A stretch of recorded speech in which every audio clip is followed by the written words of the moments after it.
Alors, euh, bonjour à tous.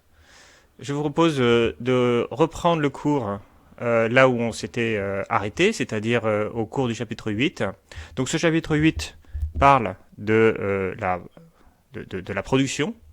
Hein. Donc nous en sommes à voilà, à la question de savoir comment concrètement la production se réalise dans l'économie.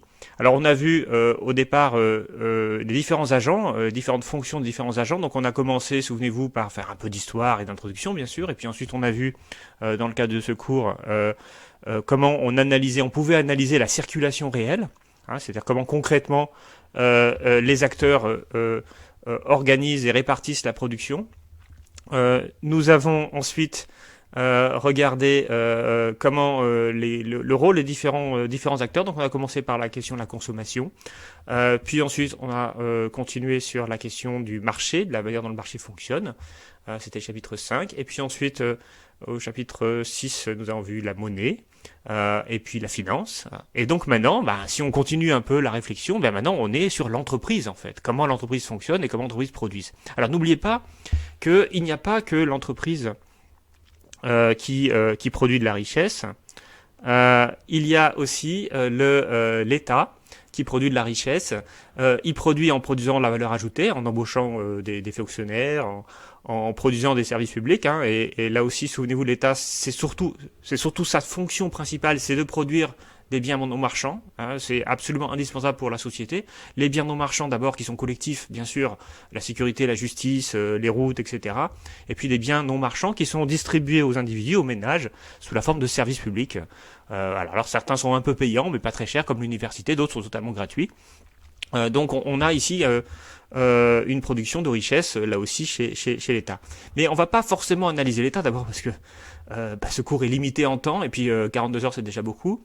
Mais aussi parce que finalement, l'État, ce qu'il fait, ça dépend du pouvoir politique, ça relève de la décision politique, ça n'est pas forcément, ça n'est pas forcément au cœur de l'analyse d'un économiste.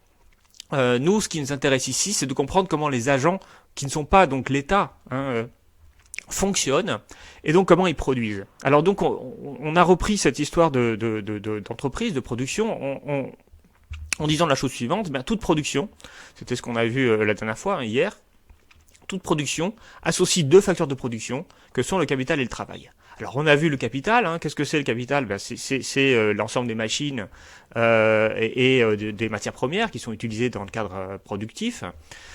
Et puis alors ce capital, il est, on l'a vu, il est apporté par les actionnaires. Alors on a vu, si vous avez vu un peu dans le TD8, on voit aussi qu'il est apporté par les banques, qu'il est le produit aussi de l'autofinancement. Mais nous allons voir tout à l'heure comment concrètement le financement se fait, l'investissement se fait dans l'entreprise, parce que c'est ça l'investissement qui produit du capital fixe. Et puis nous avons également le travail. Le travail qui est rémunéré donc cette fois-ci par le salaire, alors que le capital est rémunéré du profit, et il dépend donc des individus qui sont qui travaillent. Et donc on a la question qui se pose, quelle est la qualité du travail? Alors on mesure la qualité productive du travail en mesurant la productivité du travail, qui est le rapport Y sur L, c'est-à-dire qu'est-ce que j'ai mis? Oui, c'est ça, Y sur L, c'est-à-dire la quantité de richesse produite divisée par la quantité de facteurs de production, ici travail, qui nous a été nécessaire.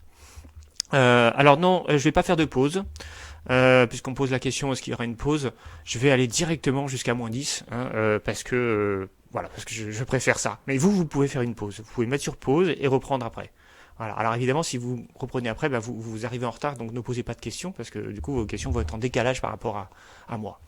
Voilà, donc moi je préfère faire d'un coup comme ça. En plus ça m'allège, j'ai pas obligé de couper la vidéo. Bref, je reviens. Donc la productivité du travail, va dépendre de quoi? Alors on a vu, elle dépend du capital humain, c'est-à-dire de la compétence des individus. Elle dépend de la dotation en capital de l'entreprise, c'est-à-dire de ses équipements. Si on possède un certain nombre d'équipements, on est plus efficace. Et puis, elle dépend aussi de l'organisation interne, de la manière dont l'entreprise fonctionne pour produire des richesses, c'est-à-dire la capacité qu'on a de mettre en œuvre les travailleurs entre eux de manière à ce qu'ils soient efficaces. Si on a une entreprise qui est mal gérée, dans laquelle les gens ne s'entendent pas ou ne parviennent pas à collaborer, bien sûr, l'entreprise ne sera pas tellement efficace. Voilà. Donc, alors maintenant, eh bien maintenant qu'on a expliqué le capital et le travail, je pense qu'il est important de comprendre que ces rémunérations, que sont capital et travail, eh bien elles sont tirées de la richesse produite par l'entreprise. Cette richesse, comment elle s'appelle? Eh bien, on l'appelle la valeur ajoutée. Alors ça aussi, c'est une partie, cette partie-là, elle est très complémentaire avec le TD8. Donc vous l'avez peut-être fait, normalement vous l'avez fait ce TD8, mais je vous invite à le relire après avoir fait ce cours, parce que il y a une cohérence très forte entre ce TD et ce cours, puisque ce TD il parle aussi de la répartition de la valeur ajoutée. Concrètement, cette valeur ajoutée, donc je l'ai dit, c'est la richesse produite par l'entreprise. Bien entendu, les gens qui produisent de la richesse dans le cadre d'une entreprise, ils la produisent pas gratuitement, ils en produisent parce qu'ils en tirent un bénéfice. Travailler, ça demande du temps, ça demande de l'énergie, ça fatigue bien sûr. Et donc si on le fait, c'est parce que derrière on attend une rétribution qui est le salaire. De la même façon que le capitaliste, lui qui a investi son argent, eh ben, il attend une rémunération derrière. Alors ici arrive une forme de paradoxe que j'ai envie de soulever avec vous, c'est que par définition, toute rémunération, elle est individuelle. C'est-à-dire qu'on va toujours donner aux individus qui travaillent dans l'entreprise, par exemple, une forme de rémunération. D'ailleurs, tous les individus n'ont pas les mêmes rémunérations dans une entreprise. Il y a des salaires élevés, des salaires faibles, etc. Il y a différents types de salaires, différentes façons de rémunérer. On peut rémunérer par des primes ou alors un fixe. Tout ça, c'est pas toujours pareil. Et tout le problème est de savoir qu'est-ce que chacun mérite. Parce que finalement, on a l'impression que le salaire correspond à la contrepartie de ce qu'on a donné. Et donc, on se dit, si j'ai donné beaucoup, je dois recevoir beaucoup. Si j'ai donné moins, je dois recevoir moins. Enfin, je peux accepter de recevoir moins. Et le souci, c'est que quand on a des individus qui travaillent collectivement, eh bien, en réalité, il faut dire une chose, c'est que la richesse n'est jamais le produit d'une seule personne. On a toujours besoin des autres pour produire quelque chose. Par exemple, j'ai tendance à dire, regardez, moi, on peut penser que je travaille tout seul, que je fais mon cours, tout seul dans mon coin. Et effectivement, ça donne cette impression. Mais en réalité, si ce cours a pu se faire, c'est parce que on a des équipes, on a de la scolarité. On a des gens qui ont fait les emplois du temps. Alors parfois je dis il y a des gens qui nettoient aussi les amphis, mais là pour le coup c'est pas dans les amphis. Mais on a tout un ensemble de coûts qui sont en fait dans le cours, qui sont pas juste liés au salaire du prof, qui sont aussi liés au salaire des autres personnes qui accompagnent l'enseignant.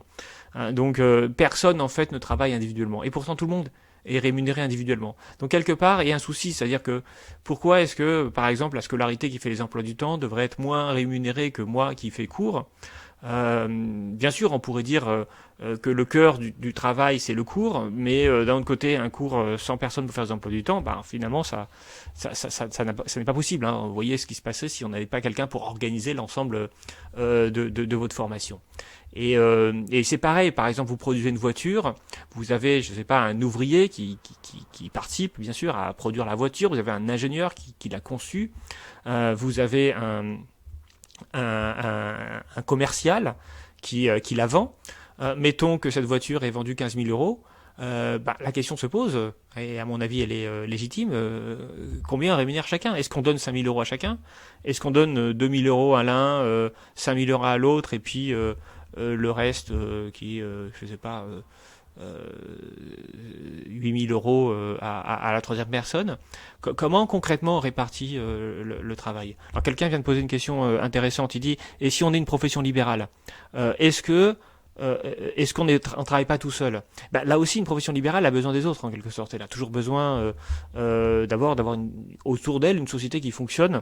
Par exemple, si vous êtes un avocat, difficile de produire quoi que ce soit s'il n'y a pas un système judiciaire qui est lui-même le produit des administrations publiques. Un avocat tout seul ne produit pas de richesse en fait. Il a besoin forcément il a besoin d'un système judiciaire autour de lui. Vous prenez un chanteur par exemple, vous dire ah bah le chanteur, oui, il est riche parce que il est tout seul et qu'il est tout seul à travailler, mais en réalité non, parce que d'abord il a besoin de gens pour communiquer, il a besoin d'une plateforme pour qu'on puisse télécharger sa musique. Il a aussi besoin qu'une société fonctionne pour lui acheter des disques. Hein. Il a aussi besoin qu'il existe de la monnaie qui n'est pas produite par lui-même. Hein, un chanteur extrêmement talentueux qui naît dans un pays enfin, en voie de développement, très pauvre, il aura beaucoup moins de chances d'être connu dans le monde qu'une personne du même talent qui naît dans un pays riche où il existe une véritable industrie musicale. Donc tout ça pour vous dire une chose qui est quand même, pour moi, à la base de l'économie, à la base de la grande question économique, et la raison pour laquelle l'économie est forcément une science politique, c'est que l'économie, je vous l'ai dit, le cœur de son travail, ce qu'elle essaye de comprendre, c'est la richesse, comment elle est produite et comment elle est répartie. Or, le problème de la répartition de la richesse, c'est qu'on répartit individuellement des choses qui ont toujours été produites collectivement. Et donc ça veut dire qu'il y a forcément une part d'arbitraire dans la manière dont on décide qui doit avoir quoi. C'est-à-dire que ça va en dehors en quelque sorte du champ de l'économie. Alors bien sûr, vous allez avoir des économistes qui vont vous dire la rémunération du salarié est toujours égale à sa productivité marginale. Et on va en parler un peu tout à l'heure. C'est un peu facile de mon point de vue. Hein. C'est-à-dire que on se trouve devant le même problème, c'est qu'est-ce que c'est que la productivité marginale d'un salarié si s'il travaille tout seul, il n'y a aucune productivité marginale, et si tout le monde est tout seul, en fait, personne n'a quasiment la moindre productivité marginale. Donc en fait, la productivité marginale d'un salarié, elle dépend aussi du contexte et des autres personnes qui l'ont aidé, elle n'existe pas par elle-même. Bref, nous avons donc ici une véritable question au cœur de la politique et aussi au cœur de l'économie, c'est comment on organise la redistribution. Enfin, la distribution, pardon. La distribution, c'est-à-dire qui possède quoi. Alors, cette réflexion, elle est en partie résolue par le marché, hein, puisque souvenez-vous, chapitre 5, le marché, sa fonction première, c'est justement de donner du prix aux choses, de dire quelle est la valeur, et donc le marché, il va dire la valeur de vous, hein, quand vous vendez votre force de travail sur le marché, eh bien, vous valez, je sais pas, 2000 € par mois, donc voilà, donc vous savez que c'est ça que vous valez. Mais là aussi, il y a une dimension arbitraire, parce que en quoi le marché est-il légitime pour déterminer la valeur des choses? On l'a vu sur le chapitre précédent, ça pose des vraies questions. Hein, la valorisation du marché du prix d'une action, eh bien, elle est très contestable et en réalité, elle repose pas sur grand-chose. Donc, on a un marché qui tourne, qui mouline, qui crée des prix, qui crée des valeurs. Mais ces valeurs, ces prix, en fait, est-ce qu'ils correspondent vraiment à ce que les individus jugent socialement utile? Ce n'est pas si sûr. Alors, quand je réfléchis à la question des répartitions des richesses, en fait, c'est une question extrêmement complexe qui est très difficile à trancher comme ça. Donc, on a parfois tendance à la simplifier. La manière dont on a tendance à la simplifier, c'est la manière un peu marxiste, c'est-à-dire, souvenez-vous, chez Marx, il y a deux classes sociales, deux facteurs de production, le capital et le travail. Et donc, on va considérer que finalement, la répartition, c'est une question de répartition entre capital et travail. Alors bien sûr, cette question de répartition entre capital et travail, elle est un peu limitée. Hein. Alors c'est celle qu'on voit dans le TD8, c'est celle qu'on va voir aussi à présent parce que c'est intéressant quand même de la faire, mais ce qu'elle ne voit pas bien sûr, c'est tous les écarts qu'il peut y avoir entre différents salaires. Hein. C'est-à-dire que il suffit pas de dire il y a les salariés d'un côté et les capitalistes de l'autre. Bien sûr, c'est vrai. Bien sûr qu'en général, ceux qui apportent le capital sont mieux rémunérés que ceux qui apportent le travail. C'est vrai aussi. Mais au sein même des travailleurs, il y a des inégalités extrêmement fortes. Et là aussi, il y a une répartition des richesses qui pose aussi question et que pour le coup, il n'est pas toujours facile d'analyser. Alors si on réfléchit sur la répartition, là aussi d'un point de vue assez général sur les grands concepts de la répartition, en économie on a tendance à distinguer ce qu'on appelle la répartition primaire de la répartition secondaire. Alors la répartition primaire concerne la répartition de la richesse produite avant l'intervention des administrations publiques, c'est-à-dire dans le cadre du processus productif, c'est-à-dire avant toute redistribution. Hein, donc tout impôt et allocation, à la fois allocation en termes de d'allocations en espèces et des allocations en nature. Donc la répartition primaire, on nous dit, hein, c'est celle qui se fait au sein des entreprises, entre capital et travail, si on a une approche marxiste un peu duale, capital-travail. Mais ça c'est la répartition primaire. Ça veut dire que c'est pas ce que les gens touchent réellement comme argent. Alors là aussi, je vous renvoie aux différents TD, hein, notamment au TD 7, je crois, qui en parle, et puis même au TD 5, hein, où on regarde les comptes perruques. Puisque ce qu'on constate, c'est qu'en fait, les ménages, eh bien, ils touchent comme argent également de l'argent qui n'est pas issu du processus productif, qui est par exemple issu des retraites, hein, qui est issu des allocations qu'ils peuvent recevoir.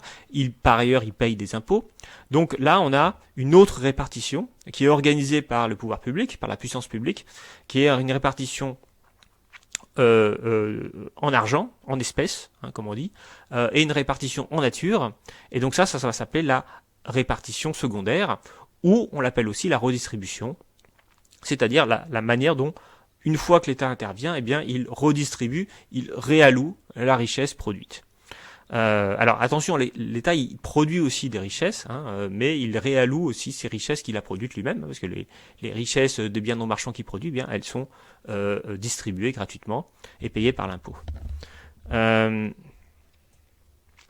Voilà, donc c'est ça, un TD5 sur les comptes perruques qui distingue la répartition primaire et la répartition secondaire, la redistribution primaire et redistribution secondaire. Souvenez-vous, les deux R de perruque, c'est alors oui, c'est pas, on devrait pas dire redistribution, on devrait dire distribution d'ailleurs. C'est un peu une erreur ici. Alors je sais plus le R à quoi il correspond déjà d'ailleurs, j'ai un peu oublié. Bon, peu importe. Vous regarderez sur le TD5, c'est marqué. Mais donc on a bien une distribution primaire et une redistribution secondaire. L'idée de redistribution, c'est évidemment on réalloue. Alors souvenez-vous d'ailleurs, cette réallocation des richesses, c'est aussi ce que fait le marché. Hein, donc en réalité, on peut dire qu'il y a deux formes d'allocation des richesses. La première, c'est le marché qui réalloue les richesses à travers un processus marchand. Et puis ensuite, il y a l'État aussi qui réalloue les richesses en fonction d'un processus du coup politique, hein, puisque finalement, c'est l'État, c'est quand même le principe du voilà, collectivement, on se met d'accord pour dire tiens, cette personne-là, il faut qu'elle soit un peu mieux payée ou qu'elle soit un peu mieux rémunérée, on va lui donner une allocation. Celle-ci, ça serait bien qu'elle soit un peu plus prélevée, elle gagne trop, hein, on va lui imposer une taxe. Alors je dis, c'est pas à une personne en particulier, c'est à une situation plutôt qu'on va taxer ou qu'on va attribuer des allocations. Alors si on regarde la répartition primaire, eh bien on peut analyser les choses en regardant la part des salaires dans le PIB. Alors là, on va avoir cette analyse un peu marxiste, hein, opposition capital-travail, c'est celle aussi qui est prise dans le TD8. C'est une vision qui dépasse largement le marxisme en fait. Qui est, aujourd'hui, c'est comme ça qu'on évalue la répartition primaire en général dans tous les pays du monde, c'est-à-dire qu'on regarde au sein du processus productif quelle part de la valeur ajoutée va rémunérer sous toutes ses formes le capital et quelle autre part va rémunérer le travail. Et alors ce qui est intéressant, c'est de voir son évolution historique. Alors ça aussi, c'est ce qu'on voit dans le TD8, c'est-à-dire ce qu'on appelle la part salariale, la part des salaires dans le PIB. Alors ici, c'est exactement ça. Donc c'est un tableau qui est issu de Banco de España de 2012, donc il est un peu ancien, mais bon, on est sur du très long terme, c'est pas très grave. Dans lequel, eh bien, on va voir que les différents grands pays ici, les États-Unis, France, Allemagne, Royaume-Uni, on voit une évolution de la part des salaires dans le PIB qui globalement est toujours négative. C'est-à-dire qu'entre 1980 et 2010, eh bien, on voit s'effriter la part des salaires dans la valeur ajoutée. Ce qui veut dire que dans le cadre de la répartition primaire dans les entreprises, hein, c'est bien au sein des entreprises que se fait cette répartition primaire, eh bien, une partie grandissante de la richesse va rémunérer le capital. Alors cette rémunération de capital, elle peut aller sous forme d'intérêt d'emprunt, elle peut aller sous forme de dividendes, bien sûr, ce qu'on alloue aux actionnaires, mais elle intègre aussi l'autofinancement des entreprises, hein, c'est-à-dire ce que les entreprises vont mettre en réserve pour financer ensuite leurs futurs investissements. Tout ça, c'est en fait tout le profit, en quelque sorte, le résidu, on va dire, de l'activité économique qui correspond au profit, qui va ensuite être utilisé pour différentes choses, hein, qui va participer donc à la construction de nouveau capital. Alors ce qui est intéressant ici, c'est voilà, ce chiffre-là qui baisse partout. En France, on est passé d'une part salariale. Alors là aussi, selon les sources, la part salariale peut être calculée différemment. Donc ici, voilà, on a une source qui calcule la part salariale de cette façon-là. D'autres graphiques, enfin sur l'INSEE, ça aussi, ça fait partie des questions TD8. Sur l'INSEE, on va voir qu'on va avoir, on va dire qu'aujourd'hui, on est plutôt à 66%, 65% plutôt qu'à 59%. En fait, tout dépend de la composition qu'on fait. Ce qui m'intéresse ici, c'est qu'on ait une source unique et qu'on ait ici une évolution qui permet de comparer les pays entre eux, puisqu'on va avoir la même source qui permettra donc de voir un peu comment les choses évoluent. Alors ce qu'on constate, c'est voilà, qu'en France, en 1980, 65,7% du PIB rémunérait les salaires. En 2010, on était à moins de 60%. Aux États-Unis, c'est un peu la même chose. On était de 64,2, on est passé à 59,8. En Allemagne, on était encore plus haut que partout ailleurs, 67,2, et on est passé encore plus bas que les deux autres pays. Et puis au Royaume-Uni, on était dans la moyenne, voilà, entre la France et les États-Unis, et on est au plus bas en 2010. C'est-à-dire que concrètement, il y a eu un effondrement de la part des salaires dans le PIB. Donc vous voyez, c'est quelque chose qui est généralisé ici. Et si on avait pris d'autres pays, on verrait à peu près les mêmes chiffres. C'est-à-dire qu'en 30 ans, et on peut dire depuis les années 80, eh bien globalement, le rapport de force, il a été défavorable aux salariés. Et du coup, le capital est mieux rémunéré que les travailleurs, que le travail. Alors ce qui est intéressant aussi, c'est de voir comment l'évolution s'est faite. En France, c'est très particulier. Vous voyez que l'essentiel de la baisse s'est fait entre 80 et 90, c'est-à-dire en 10 ans. Alors que dans les autres pays, ça a été beaucoup plus progressif. On avait même en 2000 une part des salaires dans la valeur ajoutée qui est vraiment extrêmement faible, alors, notamment en France. Elle était encore plus faible au Royaume-Uni d'ailleurs.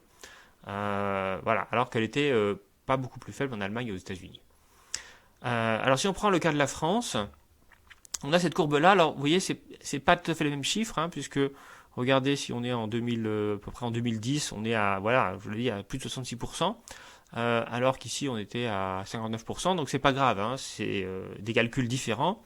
Et ici, c'est les comptes nationaux de l'INSEE. Et donc, nous avons ici des évolutions de la part des salaires dans la valeur ajoutée. Ici, alors, c'est les sociétés non financières. Donc peut-être que la différence ici, c'est qu'on prend les salaires dans le PIB au total, alors qu'ici, on prend la part des salaires au sein du secteur des sociétés non financières. Alors voilà, oui, quelqu'un dit merci Reagan et Thatcher, il n'a pas tort. Les années 80, c'est vraiment les années de basculement de l'économie, ce qu'on appelle l'ère néolibérale. Bon, alors je vais pas vous en parler trop longtemps parce que c'est très très long et très compliqué à comprendre, mais le monde des années 80 change d'ère. Vous dites merci Reagan et Thatcher, on pourrait dire aussi merci Hayek et Friedman, qui sont des économistes, parce que Reagan avait pour conseiller Milton Friedman, Thatcher avait été extrêmement influencé par Friedrich Hayek, et ce sont effectivement des économistes qui avaient une autre vision de l'action de l'État, qu'on appelle aussi la vision néolibérale. Bon, alors si vraiment ça vous intéresse, bien sûr, vous devez lire le livre que je viens de sortir et qui a tout un chapitre consacré sur le néolibéralisme, le deuxième chapitre, qui fait 100 pages, donc vous avez de quoi lire. Sinon, concrètement, essayons de voir comment les choses se sont passées et pourquoi surtout les choses sont passées en France. Alors vous voyez, en France, on retrouve ici dans ce graphique l'effondrement de la part salariale dans la valeur ajoutée entre, vous voyez, on est 80, on est ici, et 90, on est là. Donc, vous voyez, c'est cette chute-là extrêmement forte. Alors, le paradoxe, c'est que nous ne sommes pas avec Reagan et Thatcher ici en France. C'est Mitterrand qui est président entre 81 et 88, et puis ensuite 95. Mais ici, c'est Mitterrand. Alors, il y a eu un moment de gouvernement de droite quand même. Chirac est arrivé Premier ministre entre 86 et 88. Mais vous voyez, alors là, c'est vraiment quelque chose qui est extrêmement violent, extrêmement brutal. Qui est assez unique, puisqu'on voit pas tel effondrement dans d'autres pays. On a ici un bel effondrement dans les années 90 au Royaume-Uni hein, mais on est, vous voyez ici, à un peu moins de 5 points. Hein, là, on est quand même à plus de 10 points. Hein, donc, si on regarde ici, enfin non pas à plus de 10 points, mais on est quasiment à 10 points. Mais en tout cas, beaucoup plus de 5 points. Hein, donc, c'est assez rare. Alors bon, j'ai pas encore tous les pays du monde. Il y a peut-être en Italie des choses que j'ignore. Mais voilà, on a quand même quelque chose qui est, en France en tout cas, qui est extrêmement violent, qui est vraiment une rupture importante dans la vie politique et économique du pays. Alors je voudrais qu'on reprenne un peu ce graphique historique. Hein. Ici, il commence en 1949, au début des statistiques de l'INSEE. Hein. L'INSEE, avant, n'existait pas et ne faisait pas de statistiques. Donc les premières statistiques qu'on a sur l'économie française, eh bien, elles datent de 49. Et puis ensuite, eh bien, voilà, on a ici jusqu'en 2011, 2000, oui, c'est ça, 2011. On pourrait continuer après, il y a des choses intéressantes qui se passent après, mais bon, j'ai pas remis à jour ce graphique. Je le referai peut-être l'année prochaine. Donc la question est comment les choses ont évolué et pourquoi elles ont évolué comme ça. Je pense que ça, c'est très intéressant. Alors, je vais essayer de vous expliquer ce graphique en détaillant différentes phases avec différentes trends. Le premier trend, c'était la première tendance, la première courbe de tendance. C'est, on va dire, on commence, alors on met un peu à part 49, qui est un peu particulier, hein, c'est un point un peu bizarre. Mais sinon, si on commence en 50 et qu'on regarde jusqu'au début des années 70, on est dans la phase dite des 30 glorieuses, hein, c'est-à-dire l'après-guerre. Une phase dans laquelle, je vous ai mis ici la croissance économique française est extrêmement forte. Hein. La France est sans doute un petit miracle de croissance économique dans ces années-là, puisque entre 1950 donc et on va dire 1972, 73, 72. 73 déjà c'est le premier choc pétrolier. Donc on n'a pas 30 ans, hein, on a 22 ans en réalité. Ici, on a une croissance moyenne, excusez-moi, de 5,4%, ce qui est considérable. Hein. La France n'a jamais connu une telle croissance dans son histoire, y compris pendant l'époque de la révolution industrielle. Et on a non seulement une forte croissance de 5,4%, mais en plus on a globalement, quand on regarde ici la part des salaires dans la valeur ajoutée, eh bien, alors là aussi avec des hauts et des bas, mais globalement sur la période, elle augmente. Hein. C'est-à-dire que la part des salaires, elle a tendance plutôt à être sur un trend un peu légèrement positif. Alors, qu'est-ce que ça signifie concrètement ? Eh bien, ça signifie que, bon, si on a une croissance économique de 5,4%, on peut considérer que les sociétés non financières ont aussi une croissance de leur activité de 5,4% par an. Hein, je parle ici en réel, hein, pas en nominal. Hein, j'enlève l'inflation. Eh bien, si les salaires augmentent, si la part salariale augmente sur cette période, ça veut dire que les salaires, le pouvoir d'achat des salaires augmente en moyenne de plus de 5,4%. Hein, donc là, on a une petite trend positive. On peut considérer sans doute que les salaires augmentaient à l'époque de 6% par an en réel, c'est-à-dire en pouvoir d'achat. Évidemment que les gens étaient contents à cette époque-là. Chaque année, vos pouvoirs d'achat augmentent de 6%. Ça veut dire, concrètement, si vous avez une inflation de 3-4%, ça veut dire que vos salaires ils augmentent en moyenne de 10% par an. Voilà, si on compte une inflation. Il y avait une inflation à l'époque supérieure à celle qu'elle est aujourd'hui, hein, mais peut-être 8, 9, 10% par an vos salaires. Voilà. Donc c'est considérable.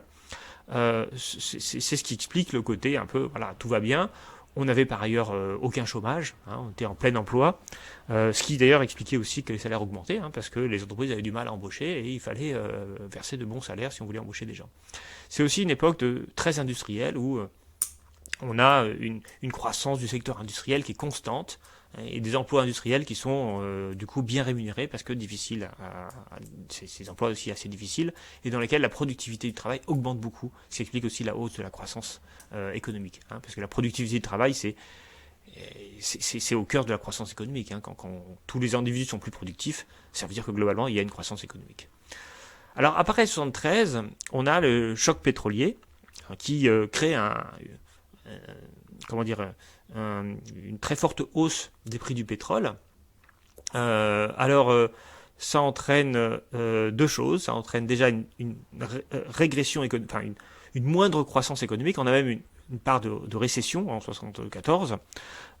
Mais globalement, on a une croissance économique qui est quasiment divisée par deux par rapport à la période 30 glorieuse. Donc là aussi, je suis sur la période totale, hein, donc de 2,6%. Et puis on a surtout une période d'inflation.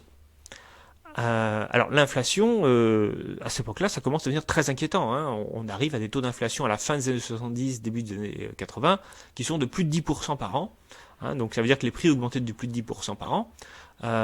Et alors les salaires, eh bien, ils ont augmenté encore plus vite. C'est-à-dire que non seulement ils augmentaient pour compenser l'inflation, mais il y avait un pouvoir d'achat supplémentaire qui était accordé aux salariés. Et on le voit ici très bien, parce que la part salariale a augmenté. Alors, petite réflexion, comment c'est possible que la part salariale augmente, c'est-à-dire que le pouvoir de négociation des chômeurs en quelque sorte augmente, alors que premièrement on est dans une crise, alors pas une crise en tout le temps, mais on a quand même beaucoup moins de croissance qu'auparavant, donc pour les gens c'est la crise, et que le chômage augmente d'un autre côté. Donc comment c'est possible que les salaires voient leur part augmenter dans la valeur ajoutée? Alors tout d'abord il faut dire que le chômage augmente, mais il n'est pas au niveau d'aujourd'hui. On arrive à la fin des années 70 à 1 million de chômeurs, ce qui était considérable pour l'époque, mais ce qui aujourd'hui nous ferait bien rigoler. Au contraire, on aimerait bien retourner à 1 million de chômeurs. On est à plus de 3 millions maintenant. Donc le chômage augmente, mais il est à 6%. Bon, j'ai pas les chiffres en tête exactement, mais on n'est pas, alors on n'est plus au plein emploi, mais on n'est pas à un chômage de masse. On est dans une période de croissance du chômage. En passant, c'est les années Giscard, puisqu'on en parle en ce moment. Vous savez qu'il est mort, Valéry Giscard d'Estaing, hier apparemment. Donc forcément, voilà, c'est les années 70 qui sont pas des mauvaises années du point de vue économique, puisqu'on a quand même une croissance qui est supérieure à la moyenne de la croissance française, mais comme elle est plus faible qu'auparavant, eh bien les gens ont l'impression qu'il s'agit d'une crise, et donc voilà, et donc on a une part salariale qui augmente. Alors pourquoi la part salariale augmente et pourquoi les gens sont pas très contents malgré tout? Eh bien parce que il faut considérer le fait que si la part salariale augmente, c'est parce que les salaires continuent d'augmenter très fortement.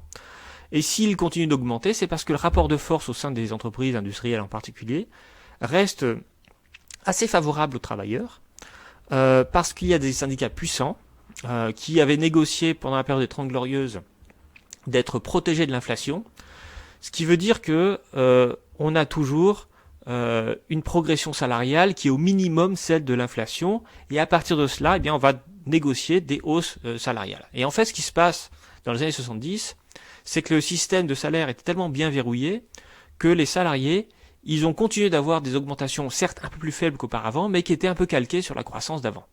Et alors là, c'est un truc qu'on voit souvent en économie, c'est les habitudes sont difficiles à changer. Les gens avaient l'habitude d'avoir, tout à l'heure on a vu, un pouvoir d'achat qui augmentait de 6% par an. Maintenant c'est la crise, difficile de leur donner un pouvoir d'achat qui augmente que de 2% par an. Donc on leur donne un pouvoir d'achat qui augmente de 4% par an, ce qui est plus faible qu'auparavant, mais vous voyez bien ce qui est nettement supérieur au niveau de croissance de l'activité économique. Donc, par des salaires sur la valeur ajoutée, ici, la valeur ajoutée augmente beaucoup moins, elle est divisée par 2, les salaires, eux, augmentent un peu moins, donc logiquement on a une fraction, numérateur sur dénominateur, le numérateur baisse un peu, le dénominateur baisse beaucoup, forcément, la fraction, elle va voir augmenter le produit de la fraction. Donc ce qui se passe en fait pendant la période de stagflation, c'est les salaires sont un peu rigides, ils ne baissent pas autant qu'a baissé la croissance, donc mécaniquement, la part des salaires dans la valeur ajoutée augmente.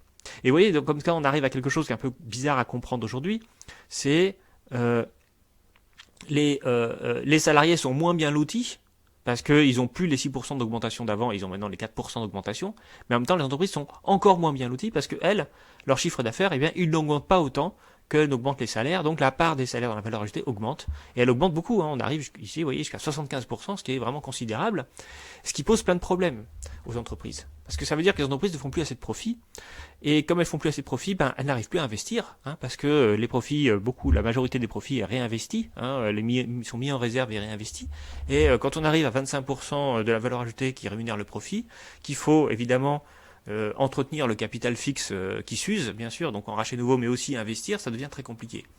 Et donc, comme elles n'arrivent pas à investir, comme elles ont des salaires qui augmentent, des coûts salariaux qui augmentent de plus en plus, qu'est-ce qu'elles font? Eh bien, elles augmentent leurs prix.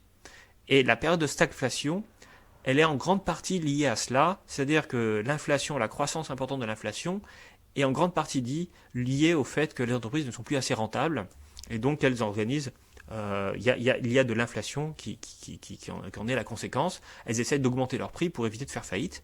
Et tous les entreprises font ça. Et donc il y a une forme d'inflation qui s'emballe. Alors, on n'arrive pas à des moments d'hyperinflation comme on a pu commettre en Allemagne dans les années début des années 20. Mais quand on dépasse les 10% d'inflation, ça commence à faire un peu peur à tout le monde. Et donc, Mitterrand arrive au pouvoir en 81. Alors, il arrive au pouvoir en 81. Alors, sur le graphique, vous voyez, c'est à peu près à cet endroit-là. Donc, il commence par faire des augmentations salariales, par mener une politique de gauche, une politique de relance. Mais tout ça ne change pas grand-chose et l'inflation continue d'augmenter. Et donc, à un moment, il est obligé de dévaluer le franc parce que le franc était attaché il y avait le système monétaire européen à l'époque, ou était le serpent monétaire européen, je ne sais plus. En tout cas, il y avait les monnaies européennes étaient liées les unes aux autres. Quand on a une forte inflation dans un pays, eh bien, on perd en compétitivité prix parce que ces produits deviennent de plus en plus chers, donc on a de plus en plus de mal à exporter. Quand en plus on met une politique de relance, on a tendance à augmenter les importations, et donc la balance commerciale française était comment dire, déficitaire et se creusait davantage. L'industrie avait du mal à financer ses investissements parce que les taux de profit étaient trop faibles. Et donc en 83, en fait dès la fin 82, François Mitterrand décide d'arrêter de faire des dévaluations monétaires pour corriger ces effets de prix de l'inflation, et de faire comme l'Allemagne, c'est-à-dire de mener une politique qu'il a appelée à l'époque de rigueur. Et en fait, cette politique de rigueur, eh bien, elle a consisté en fait à faire baisser les salaires pour retrouver du profit, la profitabilité pour les entreprises. Et c'est extrêmement violent parce que on commence à faire baisser. Alors, ça veut dire que dès cette époque-là, les salaires des fonctionnaires augmentent moins que la croissance et même que l'inflation. À ce moment-là, on interdit aux entreprises d'indexer les hausses salariales sur les prix pour casser le rythme de l'inflation. Donc les entreprises, eh bien, il commence à y avoir beaucoup de chômeurs. Donc du coup, le rapport de force aussi change. Maintenant, c'est les employeurs qui sont en position de force vis-à-vis des salariés, qui sont beaucoup plus souvent au chômage. Et donc voilà. Donc c'est une phase. C'est la phase néolibérale en quelque sorte. C'est la phase où on tourne un peu le dos au socialisme, du point de vue du Parti socialiste qui est à l'époque au pouvoir et qui à l'époque est vraiment socialiste. Il veut collectiviser les moyens de production. Mitterrand a commencé par nationaliser toutes les banques, donc il y a vraiment une politique très très à gauche, on peut dire, mais qui va durer 1 an et demi. Et puis après, bing, on va faire une politique que la droite n'aurait sans doute pas niée, donc qui entraîne un effondrement de la part salariale. Alors on va aussi libéraliser les mouvements de capitaux, ouvrir les frontières, signer l'acte unique en 86 dans l'Union européenne qui marque vraiment l'entrée dans le néolibéralisme de l'Union européenne dans son ensemble. Donc si vous voulez, tout change en fait.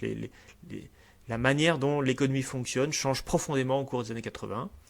Alors, les conséquences sur la croissance sont pas évidentes, parce que globalement cette politique donc néolibérale, elle fait encore baisser le taux de croissance moyen qui était de 2,6% à 2,3%. On arrive ici à la fin des années 80, 88, 89, et là en fait on peut dire que le processus est achevé, et on est dans une phase 4, l'économie mondialisée. Alors l'économie mondialisée, c'est une économie ouverte maintenant, il y a quasiment plus de droits de douane, c'est la fin du communisme aussi, donc c'est la création de l'OMC en 95, c'est l'Organisation mondiale du commerce. C'est une concurrence très forte avec les pays asiatiques qui, eux, vont se développer davantage. Et pour conséquence, tout cela a une conséquence, c'est une pression toujours à la baisse des salaires, c'est-à-dire que concrètement, il faut baisser le coût du travail, il faut être plus compétitif vis-à-vis de la Chine ou d'autres pays émergents, ou même des pays de l'Est qui arrivent en 2004 dans l'Union européenne, et qui va intensifier la concurrence interne dans l'Union européenne. Et donc il est impossible d'augmenter les salaires. Donc les salaires, la part salariale continue de baisser globalement sur du moyen terme, alors à un rythme plus faible qu'avant. La croissance continue de décrocher, mais elle reste quand même supérieure à 2% en moyenne, ce qui est pas si mal que ça. Et puis après, qu'est-ce qui se passe? On a, alors je crois que je l'ai pas mis, non voilà. J'ai pas mis parce qu'il y a une cinquième phase depuis 2008, parce que là on est 2008, on est à la crise, et là vous voyez que la part salariale réaugmente. Si on avait continué, on aurait vu que ça réaugmentait pas mal. Donc j'essaierai de prendre les derniers chiffres l'année prochaine. Et alors cette part salariale qui augmente, bien en fait, c'est pour une mauvaise raison. Qu'est-ce qui se passe-t-il à partir de 2008? C'est un effondrement de la croissance économique. Une croissance qui tombe à zéro. Là, on a vraiment une croissance quasiment égale à zéro pour la France, entre 2008, on va dire, et aujourd'hui. Alors, je ne raconte même pas ce qui va se passer en 2020, hein, c'est un effondrement de 10% de la croissance au minimum. Mais si on prend simplement même avant 2020, on avait une croissance extrêmement faible. On n'était plus du tout sur 2% de croissance. On a eu des moments de récession, 2009, récession de 2,5%, une nouvelle récession faible en 2011. Bref, concrètement, quasiment une croissance zéro. Et cette croissance zéro, elle est en fait insupportable. Les salaires ne peuvent pas baisser davantage. L'emploi doit quelque part augmenter. Donc qu'est-ce qui se passe? Il y a une légère augmentation de la part salariale qui est en grande partie, surtout dans les moments de crise, hein, en 2009 par exemple, récession très forte, les entreprises licencient, mais elles ne licencient pas tout ce qu'elles peuvent licencier, donc elles perdent en profit aussi, hein, et comme elles perdent en profit, forcément, c'est-à-dire que la part des salaires va augmenter. Ça vaudrait le coup dans quelques années d'analyser ce qui va se passer après 2008, parce que vraiment on rentre dans un autre monde, hein. Plein de choses changent profondément, cette crise est extrêmement importante.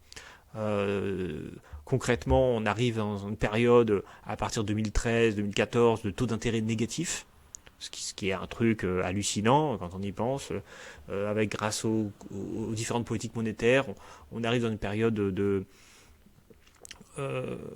croissance zéro. Là aussi, c'est historique, on ne sait pas trop comment gérer d'ailleurs. Et c'est la France comme ça, mais c'est aussi d'autres pays comme ça qui fonctionnent aussi un peu comme ça. Et puis, alors la crise du Covid, là, ça entraîne là aussi quelque chose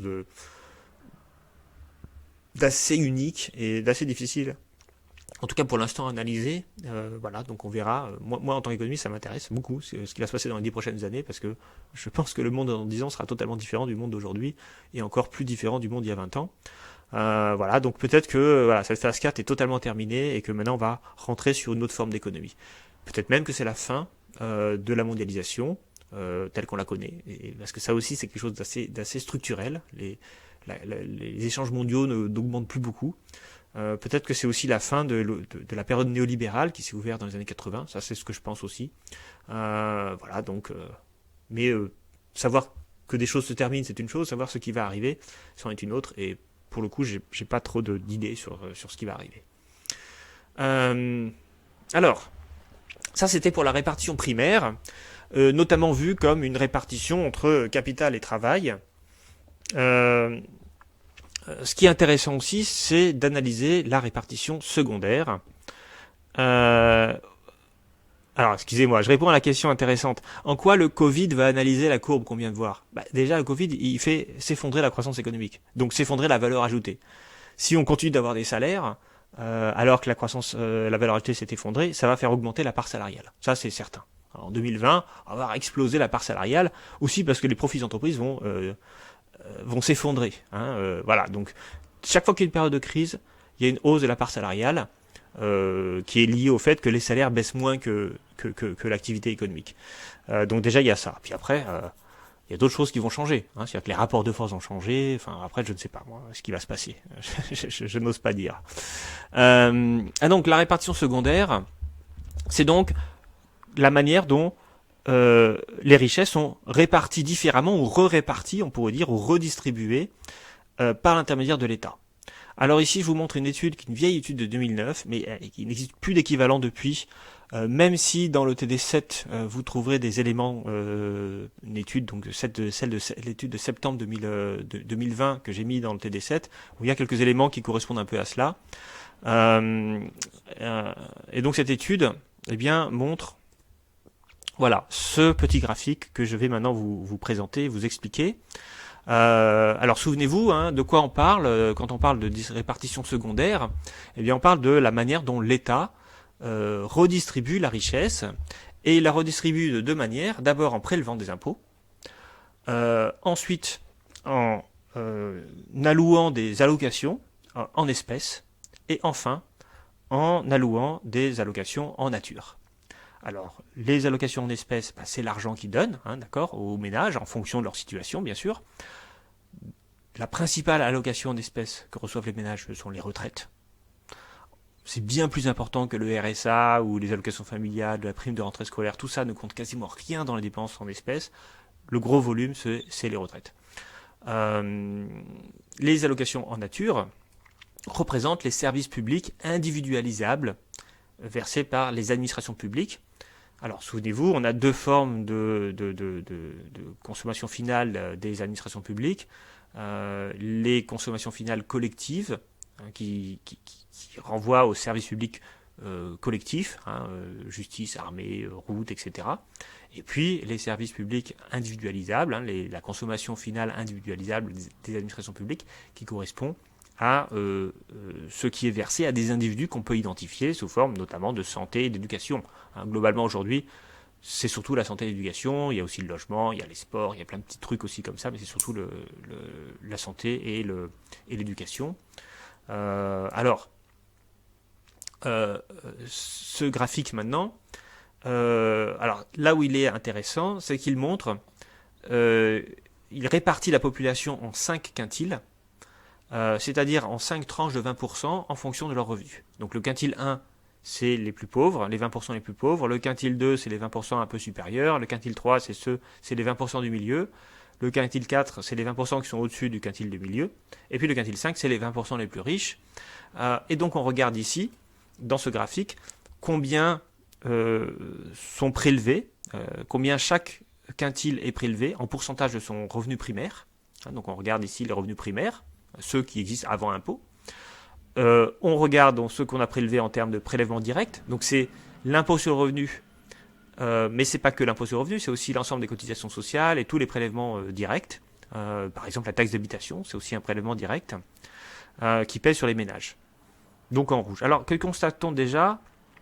Il y a une faible progressivité de l'impôt, de la fiscalité directe, puisque il y a en fait assez peu de différence entre ce qui est prélevé sur les 20% les plus pauvres en proportion de leur revenu bien sûr, et ce qui est prélevé en proportion de leur revenu sur les 20% les plus riches. Alors c'est un peu plus bas ici que là, mais vous voyez c'est presque pareil, on est entre 30 et 40% tout le temps, et même j'ai envie de dire entre 35 et 40%. Donc il n'y a pas beaucoup d'écart entre les deux. Alors bien sûr, ça ne veut pas dire que les plus riches payent autant d'impôts que les plus pauvres.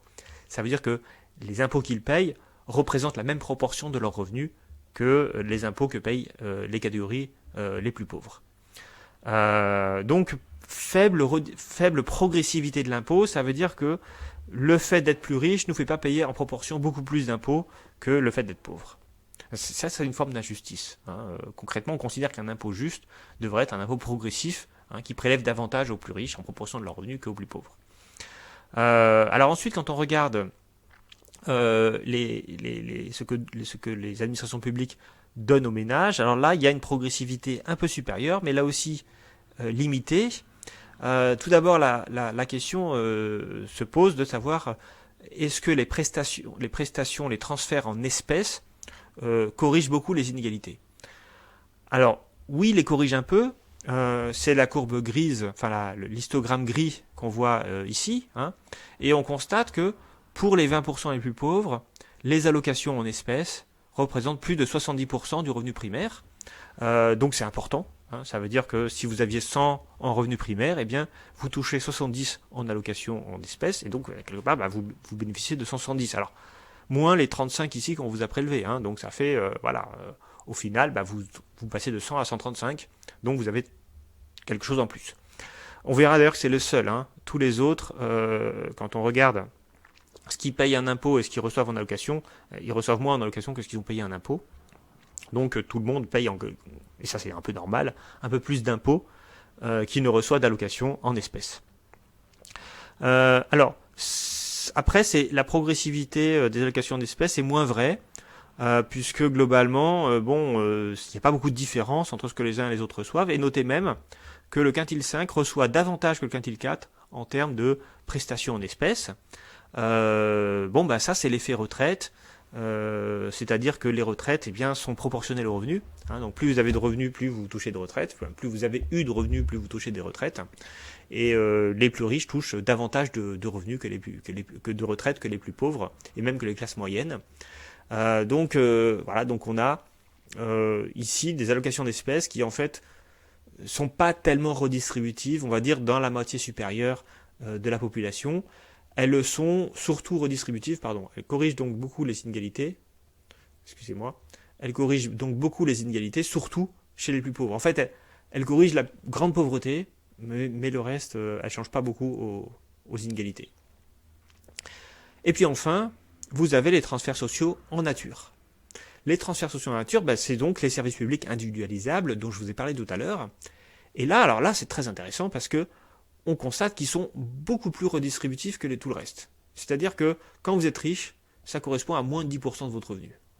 Alors on parle ici des services publics, d'éducation, de santé, etc.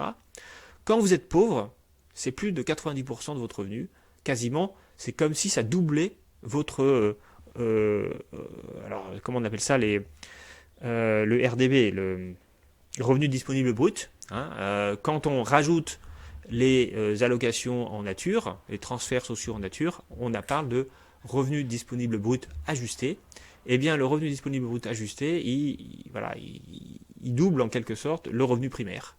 Donc il y a énormément d'effets de transfert vers les plus pauvres. Et vous voyez que à la fin, les effets de transfert sont beaucoup plus faibles.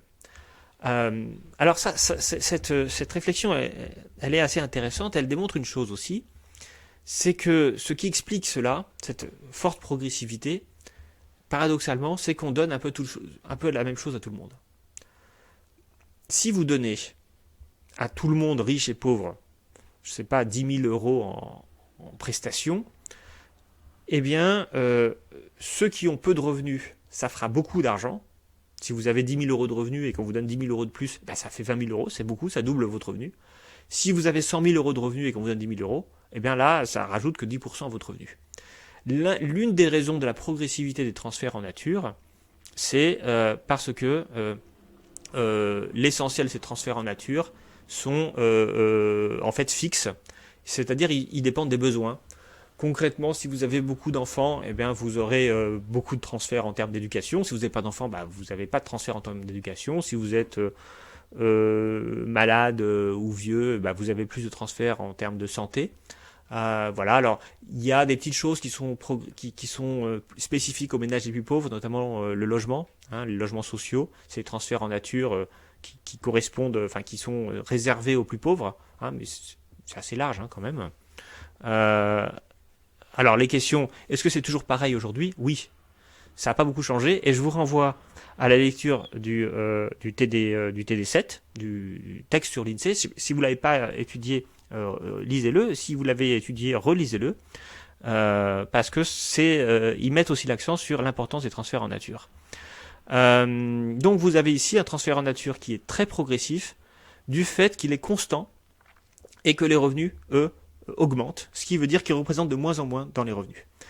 Et ça veut dire aussi une chose qui pour moi est importante, c'est que contrairement à l'idée qu'on se fait du rôle de l'État dans l'économie, ce qui corrige le plus les inégalités, c'est les transferts en nature, c'est la production non marchande.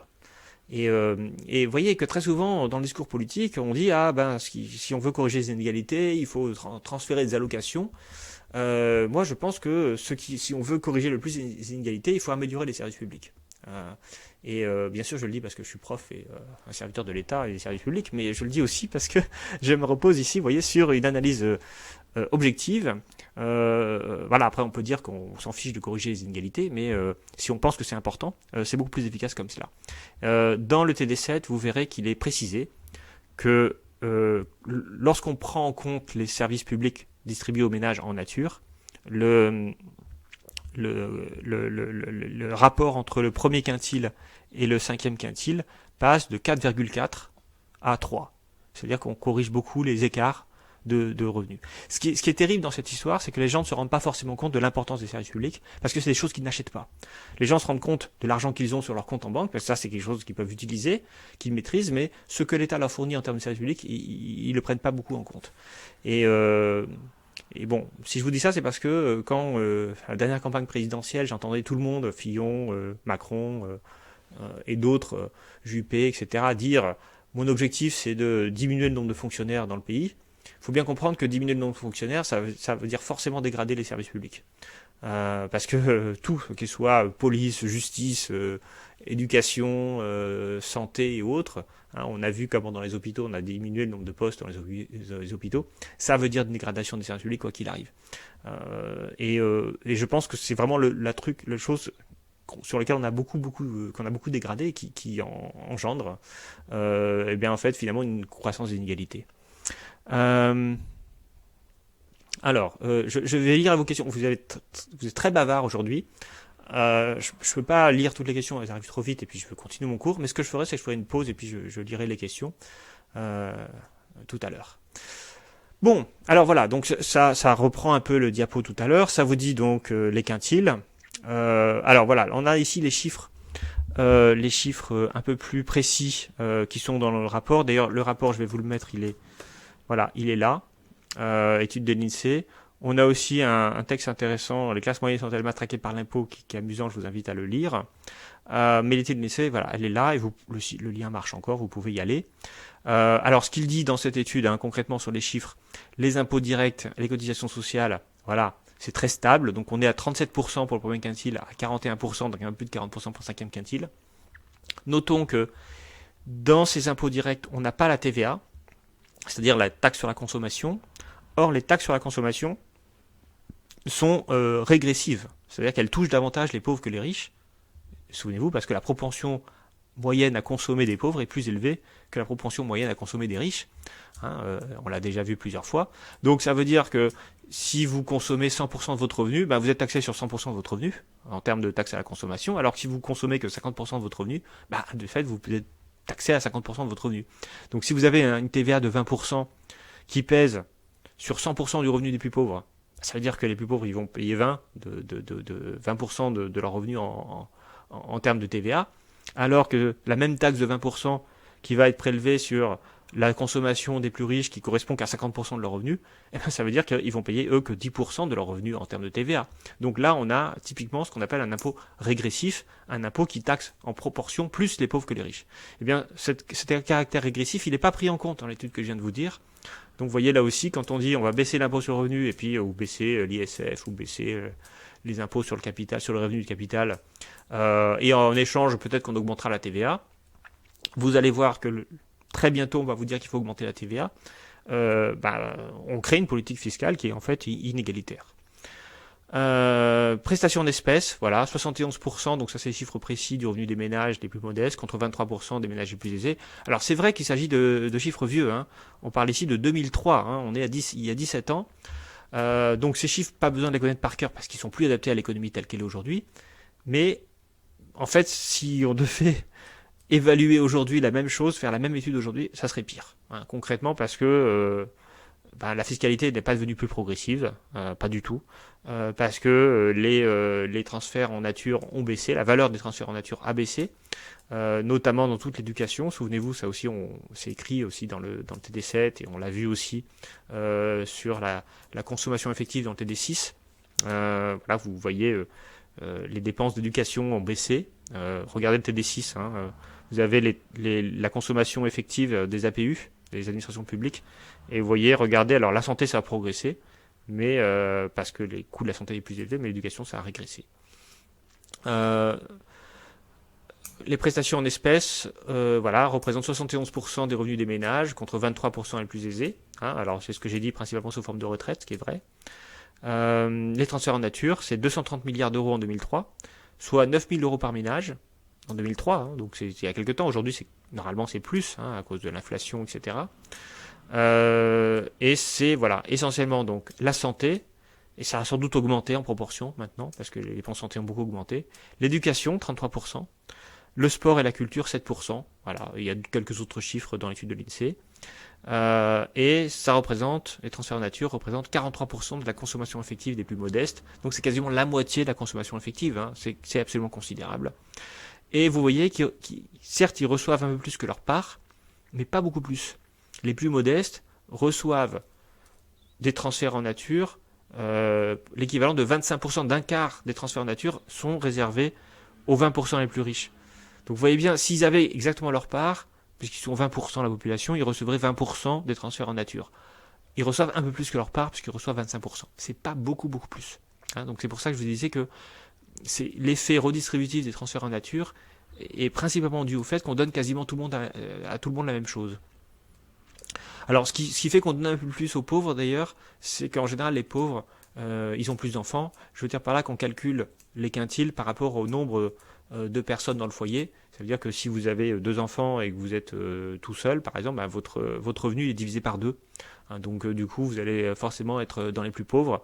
Et comme vous avez des enfants, logiquement, vous avez aussi plus de transferts en nature sous forme d'éducation, voire aussi un peu sous forme de santé, parce que les enfants aussi, ça tombe malade. Voilà. Je vous ai dit à peu près tout ce que je voulais vous dire. Donc cette présentation-là, elle est complémentaire du TD7. Du texte du TD7, parce que le TD7 il a l'avantage d'être récent et de dire un peu les mêmes choses que celui-là, mais il le présente pas comme ça. Alors voilà, je voulais aussi vous montrer ça comme ça et vous dire en conclusion que ça reste vrai. Hein. Globalement, l'analyse 2003 de l'économie française 2003 reste vraie aujourd'hui malgré le temps qui a passé. Parce qu'on n'a pas eu de changement profond ni dans la logique des services publics, ni dans la logique des prestations sociales, ni dans la logique des prélèvements.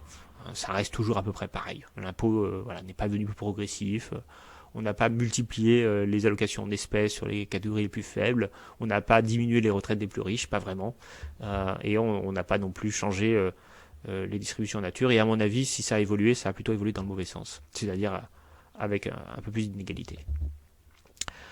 Alors, écoutez, avant de faire ça, je vais lire vos questions pour voir si je peux y répondre.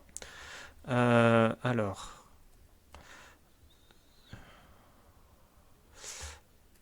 Vous dites, je pense pas, entre 2000 et 2010, on a la plus faible baisse Mominos en France. Je sais pas de quoi vous parlez. Effondrement, c'est dû à la crise 2008. Oui, l'effondrement de la part salariale. Non, non. L'effondrement, la crise 2008 a entraîné une hausse de la part salariale et plutôt une baisse des profits. J'ai répondu à cette question. Les impôts pour toutes les classes sociales sont identiques actuellement en France. Eh bien oui, à peu près. C'est-à-dire que en fait, c'est ce que démontre un peu le graphique. Alors pas tout à fait, puisque 41%, ça représente 41% du revenu primaire pour les plus riches et 35% pour les plus pauvres, ou 37% pardon pour les plus pauvres. Mais voilà, en proportion, c'est pas tellement différent.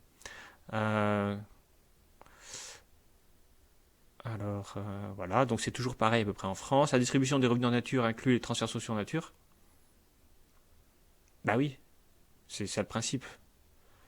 C'est la même chose en fait. Tout ce qui est nature, c'est la nature quoi.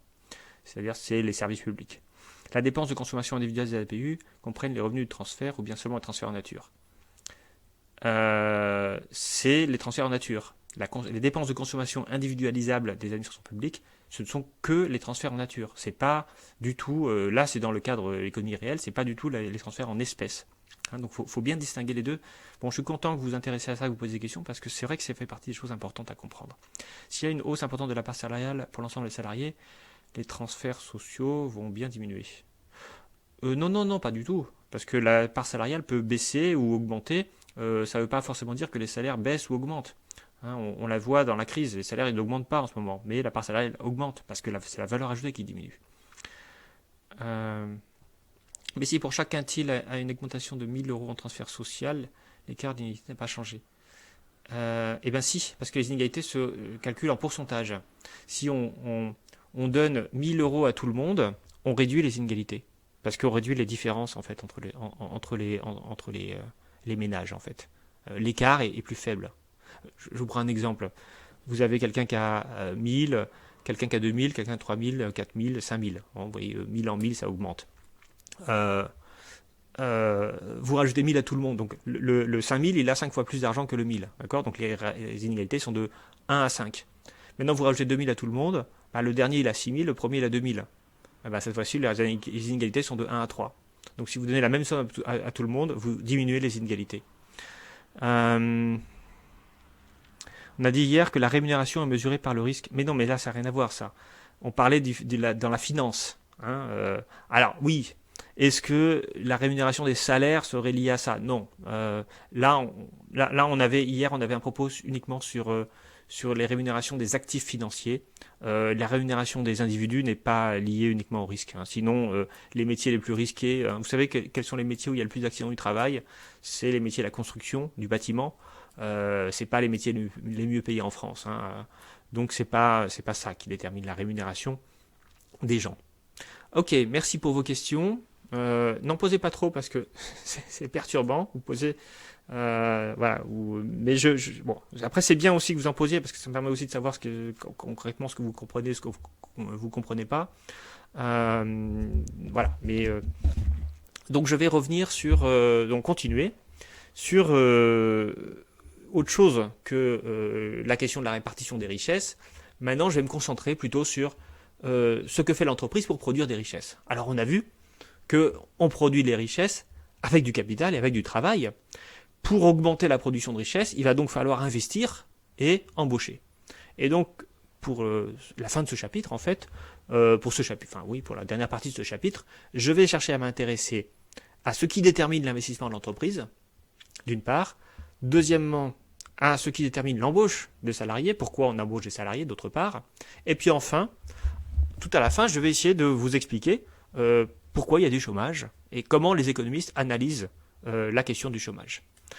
Alors, pour revenir sur l'investissement, qu'est-ce que c'est que l'investissement? Alors, dans le langage courant, on va considérer que l'investissement, c'est le fait de renoncer à un gain immédiat pour obtenir des gains futurs. Ça veut dire qu'on va dépenser maintenant pour essayer de gagner de l'argent plus tard. Mais dans le cadre souvent concret, ça veut dire deux choses différentes. Et là, je vous invite à bien distinguer ces deux choses parce que peut y avoir une confusion quand on parle d'investissement. Il faut distinguer l'investissement productif et l'investissement financier. Alors, quand on est dans le cadre d'un investissement financier, c'est lorsque, par exemple, on achète une action ou une obligation, un titre financier pour gagner de l'argent. Alors, ça correspond bien à la définition que je viens de vous donner. C'est-à-dire, vous achetez une action pour toucher des dividendes. Le fait que vous payez maintenant l'action veut dire que vous renoncez à utiliser cet argent, donc vous renoncez à un gain immédiat, et puis vous attendez à ce que l'action voit sa valeur augmenter, soit vous distribuez des dividendes, c'est bien dans l'espoir d'un gain futur. Néanmoins, ça c'est vrai à votre échelle à vous. Mais quand vous êtes à une échelle du pays, on appelle une échelle macroéconomique, quand vous achetez une action, c'est que quelqu'un vous la vend. Il n'y a pas plus d'actions dans la société qu'auparavant. Donc ça veut dire que ici, on est là dans un cadre individuel où il s'agit bien d'un investissement personnel, mais dans le cadre de la société, de l'économie dans son ensemble, il n'y a pas eu d'investissement. Il y a eu juste transfert de propriété. C'est-à-dire qu'il n'y a pas plus d'actions dans l'économie avant qu'après. Enfin, après qu'avant. Autrement dit, ce qu'on appelle l'investissement à l'échelle individuelle, l'investissement financier, le fait d'acheter des actions et des obligations, on peut considérer que c'est un investissement à l'échelle individuelle.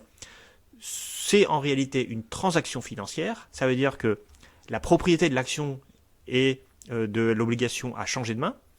Ce n'est pas un investissement au sens de l'économie nationale. Ça n'a pas créé davantage de richesse. Hein. Ça a juste réparti la richesse différemment. Ça a juste transféré un produit financier d'une main à l'autre.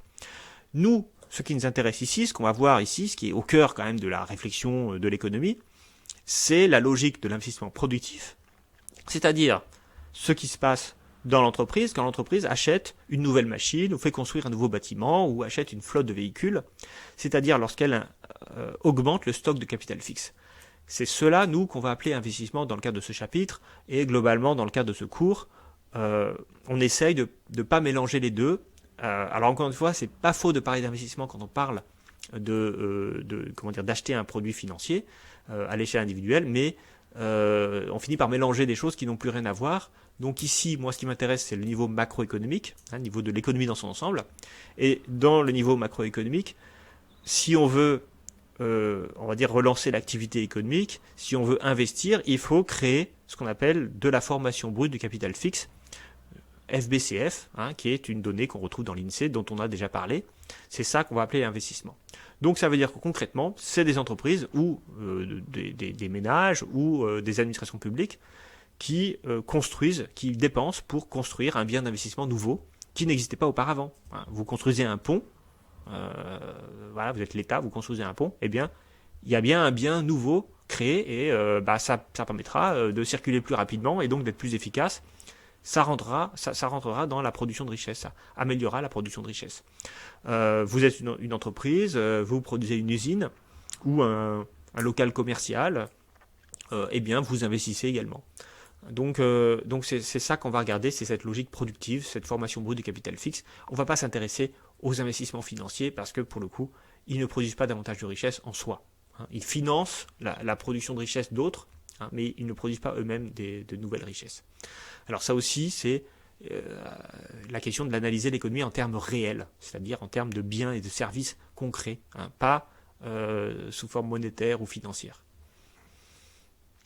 Alors, la question qu'on va se poser, c'est quand est-ce qu'une entreprise décide de produire du nouveau capital fixe? Quand est-ce qu'une entreprise décide de construire une nouvelle usine, de faire une nouvelle unité de production, de s'étendre en quelque sorte, en achetant des bâtiments, des machines, etc. Pour plusieurs raisons. Prenons les 3 raisons ici indiquées. Tout d'abord, elle peut investir simplement parce que ses machines sont usées, sa flotte de véhicules est vieille, donc elle va renouveler le capital usagé. Quand elle fait ça, alors qu'est-ce qui va se passer au niveau de la comptabilité de l'entreprise? La valeur de son capital va augmenter. Vous avez, 10 vieilles voitures, vous en achetez 10 neuves. Les vieilles voitures, elles valaient pas grand-chose, elles étaient vieilles. Les neuves, elles valent davantage d'argent. Donc là, vous voyez augmenter la valeur du capital disponible pour l'entreprise. Mais est-ce que vous avez besoin de plus de salariés? Est-ce que vous embauchez? Pas forcément. Est-ce que vous produisez davantage? Pas forcément. Les vieilles voitures marchaient, fonctionnaient. Donc, quand vous faites un renouvellement de capital usagé, très souvent, il ne se passe pas grand-chose en matière de valeur ajoutée créée. Il n'y a pas de plus de richesse créée dans l'entreprise. Il y a juste un capital usagé qui est renouvelé. Voilà. Alors ça peut un peu améliorer si vous aviez des vieilles voitures qui tombaient en panne souvent, qui étaient immobilisées. Peut-être que ça peut être utile vous serez un peu plus productif en renouvelant votre capital. Mais si vous êtes une entreprise de taxi par exemple, vous n'allez pas forcément recruter plus de chauffeurs parce que vous avez renouvelé vos voitures. Donc premier déterminant de l'investissement, on va investir pour renouveler son capital. Ça n'a pas beaucoup d'effets macroéconomiques. Deuxième façon d'investir, c'est lorsque l'entreprise décide d'augmenter sa production en augmentant son capital sans changer son processus de production. Bon, vous aviez 10 voitures, vous êtes une entreprise de taxi, vous avez 10 voitures avec des chauffeurs, par exemple 2 chauffeurs par taxi, pourquoi pas, donc 20 chauffeurs, 10 taxis. Bon, vous voulez augmenter votre activité, vous achetez 2 nouvelles voitures et vous recrutez donc du coup 4 nouveaux chauffeurs. Là, on peut dire que vous faites ce qu'on appelle un investissement de capacité. Un investissement de capacité, c'est un investissement qui, en fait, vise à augmenter la capacité de production en recrutant dans les mêmes proportions du capital et du travail. Conséquence d'un investissement de capacité, K augmente, L augmente dans les mêmes proportions, donc le travail augmente dans les mêmes proportions, et donc forcément Y augmente, là aussi de manière proportionnelle. Si vous augmentez K de 20%, vous allez augmenter L de 20%, toutes choses égales par ailleurs bien sûr, et vous allez augmenter Y aussi de 20%. Je suis passé de 10 à 12 voitures, je suis passé de 20 à 24 chauffeurs, et je suis passé de tant de courses par semaine à 20% de plus, a priori. Donc là, on est sur une logique d'une hausse globale de la production, et donc des facteurs de production. C'est la deuxième façon qu'on peut investir. Et puis on a une troisième manière d'investir, c'est ce qu'on appelle l'investissement de productivité. Alors comme son nom l'indique, cet investissement de productivité sert à rendre le travail plus productif. Souvenez-vous, tout à l'heure on a dit que le travail était productif en fonction du capital qui était à disposition du travailleur. Si vous avez du capital performant, vous avez des voitures performantes, eh bien vous pouvez peut-être être plus performant. Alors mettons qu'on soit ici dans une entreprise de taxi. Vous avez 10 taxis avec 20 chauffeurs, mais vous êtes un peu passionné des nouvelles technologies et cette fois-ci, vous avez l'ambition d'acheter des voitures sans chauffeur. Alors, par exemple, vous pouvez dire, bah voilà, je vais acheter 2 voitures sans chauffeur. Je vais garder ma production identique. Maintenant, vous avez donc, vous bazardez 2 voitures avec chauffeur, donc vous n'en avez plus que 8, et puis vous les remplacez par 2 voitures sans chauffeur. Vous en avez maintenant donc le même nombre de voitures qu'avant, mais il y en a 2 qui n'ont pas besoin de chauffeur. Vous avez peut-être besoin d'un mécanicien, donc vous recrutez une personne pour entretenir ces 2 voitures sans chauffeur. Et qu'est-ce qui se passe? Vous licenciez 4 personnes, pardon. Pourquoi? Parce que les 2 voitures n'ont plus besoin de chauffeur, donc vous licenciez les personnels. Donc dans ce cas-là, que se passe-t-il? Vous produisez toujours pareil, donc dans un véritable investissement de productivité pure, la production de courses n'est pas changée, c'est-à-dire que vous produisez toujours autant qu'avant, Y ne bouge pas. Mais en revanche, évidemment, la valeur du capital augmente, parce que les voitures sans chauffeur, ça coûte plus cher que les voitures avec chauffeur. Mais surtout, le niveau d'emploi diminue. Vous étiez à 24 chauffeurs, vous avez viré 4 chauffeurs, donc vous êtes venu à 20 chauffeurs, vous avez recruté un technicien, vous êtes à 21. Donc ça veut dire que maintenant, vous avez 21 salariés, vous produisez toujours autant qu'à 24 salariés. Quelles conséquences ça a? La productivité du travail a augmenté, mécaniquement, puisque le travail a baissé. Et la grand Y est toujours le même. Souvenez-vous, productivité du travail, c'est grand Y divisé par L. Donc là, L a baissé, grand Y reste stable, donc la productivité, elle a augmenté. C'est aussi toujours l'effet dénominateur, donc qu'il ne faut pas oublier. Donc, qu'est-ce qu'on a là? Eh bien, on a un investissement qui se fait au détriment de l'emploi. Bon, je vous ai donné un exemple fictif, parce que pour l'instant, on n'a toujours pas de taxi sans chauffeur, mais ça viendra un jour. Entre parenthèses, si vous vouliez devenir chauffeur taxi, oubliez, c'est pas un métier d'avenir aujourd'hui. Voilà, bon, a priori, si vous êtes ici en première année d'économie-gestion, c'est que vous voulez pas devenir chauffeur taxi, mais c'est vrai que voilà, on va avoir beaucoup de pertes d'emplois dans ce domaine-là, forcément. Pareil sans doute chez les camionneurs, etc. Donc, bon, on n'est pas encore arrivé à la mettre au point totalement, cette voiture sans chauffeur. Elle coûte en plus, quand elle sera mise au point, elle coûtera au début très très très cher, donc c'est pas sûr du tout que ce soit rentable. Mais vous voyez bien ce que je veux en venir, là où je veux en venir, c'est un phénomène assez fréquent, les investissements de productivité. Exemple d'investissement en productivité qui est passé dans la vie courante, c'est les caisses automatiques dans les supermarchés. Concrètement, pourquoi est-ce que les supermarchés ouvrent des caisses automatiques? Parce qu'en fait, on fait passer plus de monde à la caisse, dans des caisses automatiques, avec moins de caissières ou de caissiers, moins d'agents de caisse. Un seul agent permet de surveiller 4 caisses. Alors chaque caisse est moins rapide, parce que les gens ils sont moins rapides pour passer leur truc. Ici, parfois, des prix traînent un peu. Mais comme il y en a 4 ou 5 ou 6 à la fois, eh bien, en termes d'emploi, ça veut dire moins de personnes. Voilà, alors, très bonne question qui m'a été posée, qui anticipe sur ce que je voulais dire. Bien sûr, alors, je ne sais pas si je l'ai mis ici, non, je ne l'ai pas mis là, mais bien sûr, un investissement productif, en cas, peut être un peu des deux. Il peut être à la fois investissement productivité et investissement de capacité. Reprenons l'exemple des voitures sans chauffeur. Vous aviez 10 voitures avec chauffeur. Vous en bazardez 2 et vous recrutez 2 voitures sans chauffeur. Vous pouvez aussi avoir 3 voitures sans chauffeur. Qu'est-ce qui se passe? Vous passez de 10 à 11, donc vous avez à la fois un investissement de capacité, puisque vous passez à 11 voitures, mais vous avez aussi un investissement de productivité, puisque là, vous virez toujours les mêmes salariés. Donc Y augmente et L diminue. Mais on va dire, il Y augmente davantage que L ne diminue. Donc ça veut dire que vous avez un double effet en quelque sorte d'augmentation de la productivité et de la capacité. Et en réalité, la plupart des investissements qui sont réalisés par des entreprises sont toujours un peu des investissements de productivité et très souvent un peu des investissements de capacité aussi. Bon, alors quand on est en croissance, bien sûr, ce qui va déterminer la nature de l'investissement, c'est les débouchés, les carnets de commandes. Est-ce qu'on peut acheter ou pas? Alors, en fin de compte, qu'est-ce qui va déterminer l'investissement? Alors là, maintenant, je suis plus sur la nature de l'investissement. Tout à l'heure, c'était ce que je vous disais. Entre parenthèses,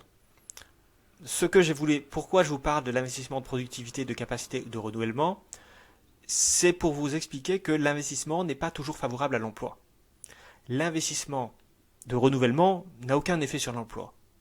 Donc on peut très bien investir, les entreprises peuvent très bien investir sans recruter du monde. L'investissement de capacité, il va avoir un effet positif sur l'emploi. Il va créer de nouveaux postes. Il faudra davantage embaucher. Donc ça va faire diminuer le chômage. L'investissement de productivité, il va avoir des effets négatifs sur l'emploi. Donc, si je vous dis ça, c'est pour que vous compreniez que l'investissement n'est pas systématiquement bénéfique à l'emploi. Voilà. C'est juste la petite chose qui me semble importante.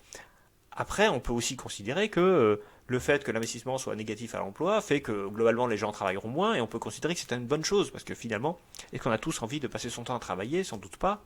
Donc peut-être que voilà, la question de l'investissement de productivité n'est pas forcément négative. Par contre, il est évident qu'une société dans laquelle tout travail est fait par des robots devra quand même aussi se poser la question de comment je répartis ces richesses qui sont créées par des robots. Ça, c'est aussi une grande question. Par ailleurs, l'investissement de productivité a aussi tendance à faire baisser les prix. Voilà, ça aussi c'est parfaitement vrai et mesurable. Et quand les prix baissent, il y a une autre manière de répartir les richesses. Bon, alors maintenant je reprends sur ce qui fait qu'on va décider d'investir. Pourquoi une entreprise va décider d'investir? Alors mettons, quel que soit l'investissement qu'on veut faire. Alors écartons l'investissement de renouvellement parce que là c'est pas vraiment un choix. C'est voilà, nos machines sont vieilles, nos véhicules sont obsolètes. Bon, je vais le changer. C'est pas vraiment un choix à faire. Vous n'avez pas vraiment le choix, vous le faites. Par contre, si vous faites un investissement de capacité ou de productivité, qu'est-ce qui va déterminer cet achat de nouveaux matériels? Eh bien, ce que vous attendez en termes de profit. C'est-à-dire que vous allez regarder combien cet investissement va me rapporter de profit et combien ça va me coûter en termes de coût. Et en fait, ce qui va se passer, je vais vous expliquer ça maintenant, c'est qu'on va comparer le taux de profit marginal avec le taux d'intérêt. Finalement, ce qui va être, le raisonnement va se simplifier, c'est le taux d'intérêt et le taux de profit marginal qui va déterminer l'investissement. Alors, je vais voilà, vous montrer cela sous forme d'un graphique. Bon, ce graphique, ici, représente ça, pi m, donc le taux de profit marginal. Alors, le taux de profit marginal, c'est le profit qu'on espère avoir avec l'achat de ce nouvel outil, par exemple cette nouvelle voiture ou ce nouveau camion. Il est joli ce camion, mais on ne l'achète pas pour rien, on ne l'achète pas parce qu'il est joli, on l'achète parce qu'il va nous rapporter des sous. Et donc on essaie de calculer combien il va nous rapporter de sous. Alors combien il va nous rapporter des sous, ça dépend voilà, la valeur des courses qu'on va faire avec. Or, ce qu'il faut bien comprendre, c'est que ce taux de profit marginal, il va avoir tendance à baisser au fur et à mesure qu'on va racheter du nouveau capital. Alors souvenez-vous, on a vu dans le chapitre 5, c'est lié au principe des rendements décroissants. Alors on peut le voir aussi assez simplement en se posant la question, tout à l'heure on a posé la question de la société de taxi, pourquoi est-ce qu'elle arrête d'acheter des voitures et des chauffeurs de taxi? Parce qu'au bout d'un moment son marché en fait il est plein, quoi. C'est-à-dire que vous êtes une société de taxi à Angers, vous avez une flotte de 10 taxis, bon, déjà ça fait beaucoup, pour une ville comme Angers. Voilà, la question qui va se poser, c'est si je rachète un 11e taxi, est-ce que je vais pouvoir faire face à une demande suffisante ou est-ce que mon taxi va rester à attendre à la station de taxi toute la journée et finalement il servira à rien. Donc c'est ça le calcul que vous faites. Est-ce que ça vaut le coup d'investir dans un nouveau taxi si le chiffre d'affaires que je vais faire avec ce taxi, compte tenu des coûts que ça va me coûter, hein, donc la marge que je vais faire sur ce taxi, est insuffisante. Donc vous calculez la marge, enfin le taux de profit, sur le taxi supplémentaire.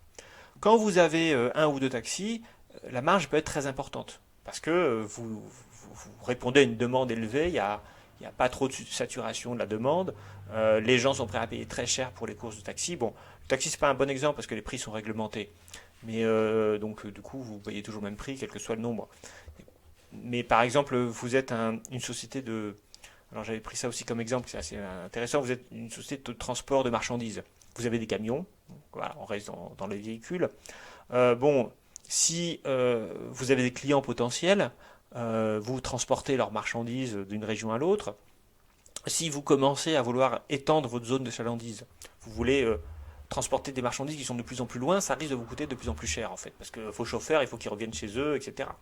Donc le fait que vous augmentiez votre nombre de camions va vous obliger au bout d'un moment à trouver des clients de plus en plus éloignés et votre profit va être de plus en plus faible. Et puis il peut s'arriver que le profit soit négatif.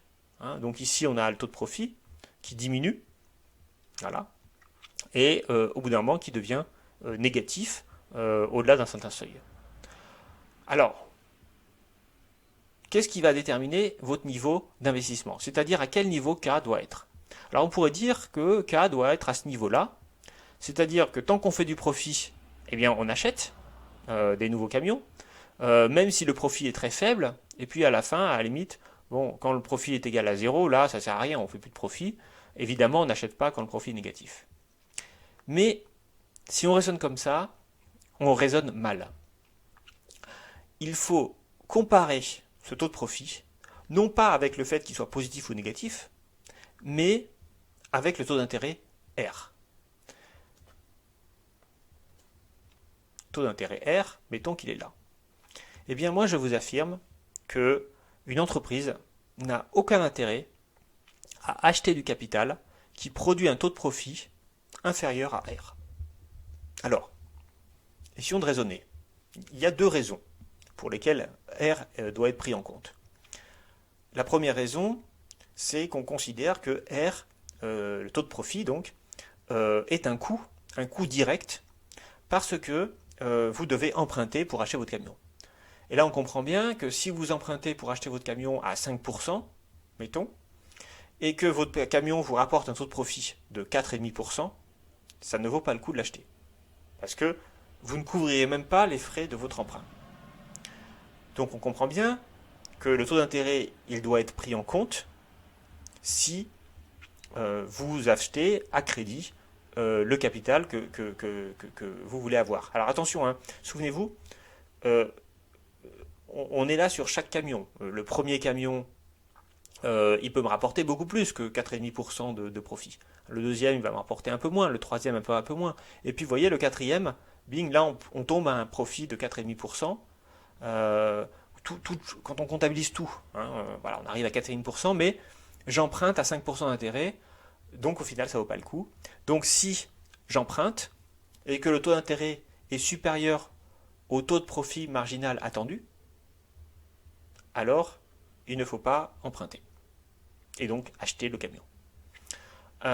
Mais que se passe-t-il? Est-ce que le raisonnement est le même si je dispose moi de l'argent pour acheter le camion? Ce camion il vaut 100 000 euros. J'ai l'argent, j'ai pas besoin d'emprunter. J'ai l'argent directement sur mon compte en banque. Est-ce que là, il ne faut pas penser différemment? Est-ce que, vu qu'on n'emprunte pas, on n'a pas de coût d'emprunt? Est-ce que du coup, ça vaudrait le coup d'acheter ce camion qui fait un profit de 4,5%? Eh bien, je vous dis non. Ça ne vaut pas le coup. Alors là, vous pouvez être un peu... Moi, dans les copies, quasiment jamais, je pose régulièrement cette question. quasiment jamais les étudiants me répondent correctement à cette question sur les déterminants de l'investissement. Ils disent tous, il faut faire attention au coût d'emprunt. Et moi je leur dis toujours dans la marge, mais si vous n'empruntez pas, qu'est-ce qui se passe? Si on n'emprunte pas, alors il faut considérer que le taux d'intérêt représente un coût d'opportunité. Un coût d'opportunité, ce n'est pas comme un coût direct. Un coût d'opportunité, ça veut dire que vous perdez l'opportunité de quelque chose de plus rentable.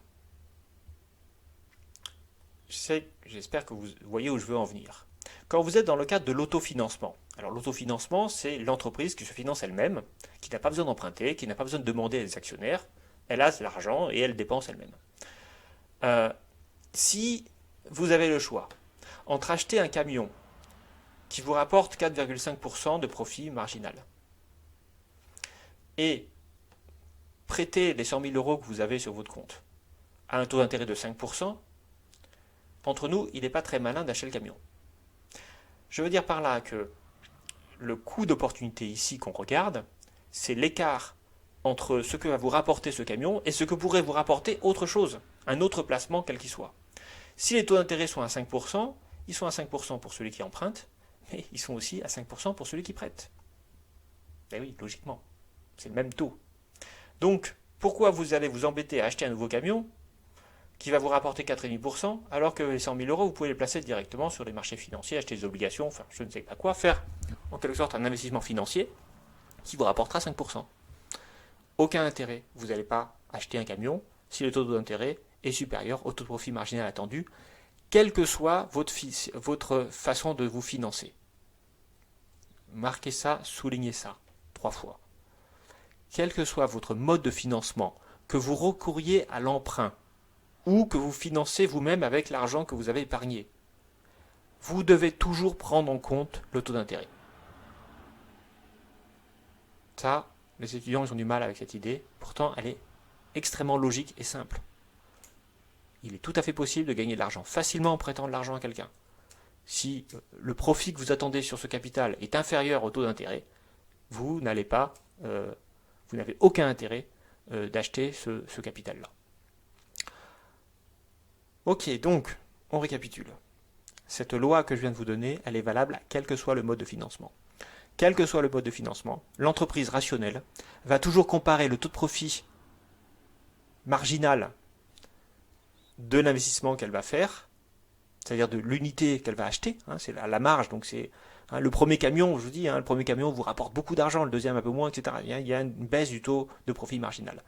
Et donc vous allez acheter des camions jusqu'à ce que le taux de profit du camion que vous achetez devienne inférieur au taux d'intérêt, même si ce taux de profit est positif et même si vous n'empruntez pas l'argent pour le financer. Bon, alors dernière chose que je voulais dire ici, qui est marquée ici dans la diapositive, c'est que là on est quand même sur un calcul du prochaine unité de capital. C'est-à-dire qu'on est en train de se dire quel va être le taux de profit de ce prochain camion que je vais acheter. Vous comprenez bien ici qu'il y a un souci. On l'a vu au chapitre précédent. La rentabilité du prochain camion sur 20 ans, j'en ai aucune idée. Donc je suis là en train de spéculer sur l'éventuelle rentabilité de ce camion. Si un camion s'amortit en 20 ans, peut-être que les conditions auront changé et que le profit que je vais calculer aujourd'hui va être totalement différent. Ça veut dire que quand on investit, c'est toujours une prise de risque importante. Et donc, voilà, pensez aux entreprises aujourd'hui qui sont en plein Covid là. Est-ce que vous croyez qu'elles ont vraiment envie d'investir? Même si c'est rentable, on ne sait pas ce qui peut se passer dans 6 mois. Imaginez que vous dites oui, maintenant on a un vaccin, on va être sauvé, dans 3 mois il n'y a plus de Covid. Oui, vous avez raison. Peut-être. Ou peut-être que la durée d'immunité du vaccin, elle va durer 2 mois. Et que ça ne servira à rien. Parce que je vous signale qu'il y a déjà des gens qui ont eu Covid et qui ont été réinfectés. Moi, je ne veux pas vous déprimer. Mais on ne sait pas. On n'a pas encore assez de recul historique sur la durée de l'immunité du vaccin. Donc, si vous êtes une entreprise, non mais rassurez-vous, ça va. Ok, j'arrête de vous déprimer. Moi aussi, j'ai pas envie de faire court comme ça l'année prochaine, sinon je démissionne, je fais autre chose. Mais concrètement, oui, les choses vont aller bien, rassurez-vous. Mais ce que je veux dire par là, c'est quand vous êtes une entreprise investir dans un environnement risqué, c'est très compliqué. L'incertitude est quelque chose de très important et qu'il faut prendre en compte aussi dans nos réflexions. Les agents ne calculent pas les taux de profit marginaux attendus comme ça, boum, en disant ah bah tiens, j'achète un nouveau camion, je vais forcément faire tant de profit. Ça, c'est dans les manuels qu'on a ça. Mais dans la réalité du monde réel, si je puis dire, si je peux faire du pléonasme, on ne fait pas ça. Hein. On espère voilà, on a peut-être une fourchette de taux de profit. Enfin voilà, on est dans un univers incertain et on ne sait jamais quelle va être la rentabilité de l'actif, du capital qu'on achète. Alors, bah, on va quand même faire un petit exemple. Je regarde, il nous reste encore un peu plus de 10 minutes. Donc un exemple chiffré. Alors, vous avez une entreprise qui doit investir dans un parc informatique pour améliorer la productivité de ses salariés. Donc on a ici un investissement de productivité. Les salariés, ils ont pas d'ordinateur, mettons. On est en 1980, voilà, on n'a pas d'ordinateur, on achète des ordinateurs. Alors voici le tableau. Alors je vais vous expliquer comment on calcule le tableau. Sachant qu'à chaque fois, je me dis, il faut que je rajoute une colonne, et à chaque fois, j'oublie de le faire. La colonne profit. Bon, peu importe. Vous allez, attention, notez bien ça, pour pas vous gourer dans les calculs, parce que ça peut faire partie des questions que je poserai à l'examen. Alors, nous avons ici, donc, le coût par an du parc informatique. Alors oui, on fait un coût par an, parce qu'un parc informatique, ça a une durée d'amortissement, mettons, de 5 ans, voilà, par exemple. Donc si vous achetez, par exemple, un ordinateur à 1000 euros qui va durer 5 ans, eh bien, il vous coûte 200 euros par an. Si vous achetez 5 ordinateurs qui coûtent 200 euros, ça va vous coûter 1000 euros par an. Okay, donc on raisonne comme ça, on raisonne en coût annuel, sinon on ne peut plus raisonner.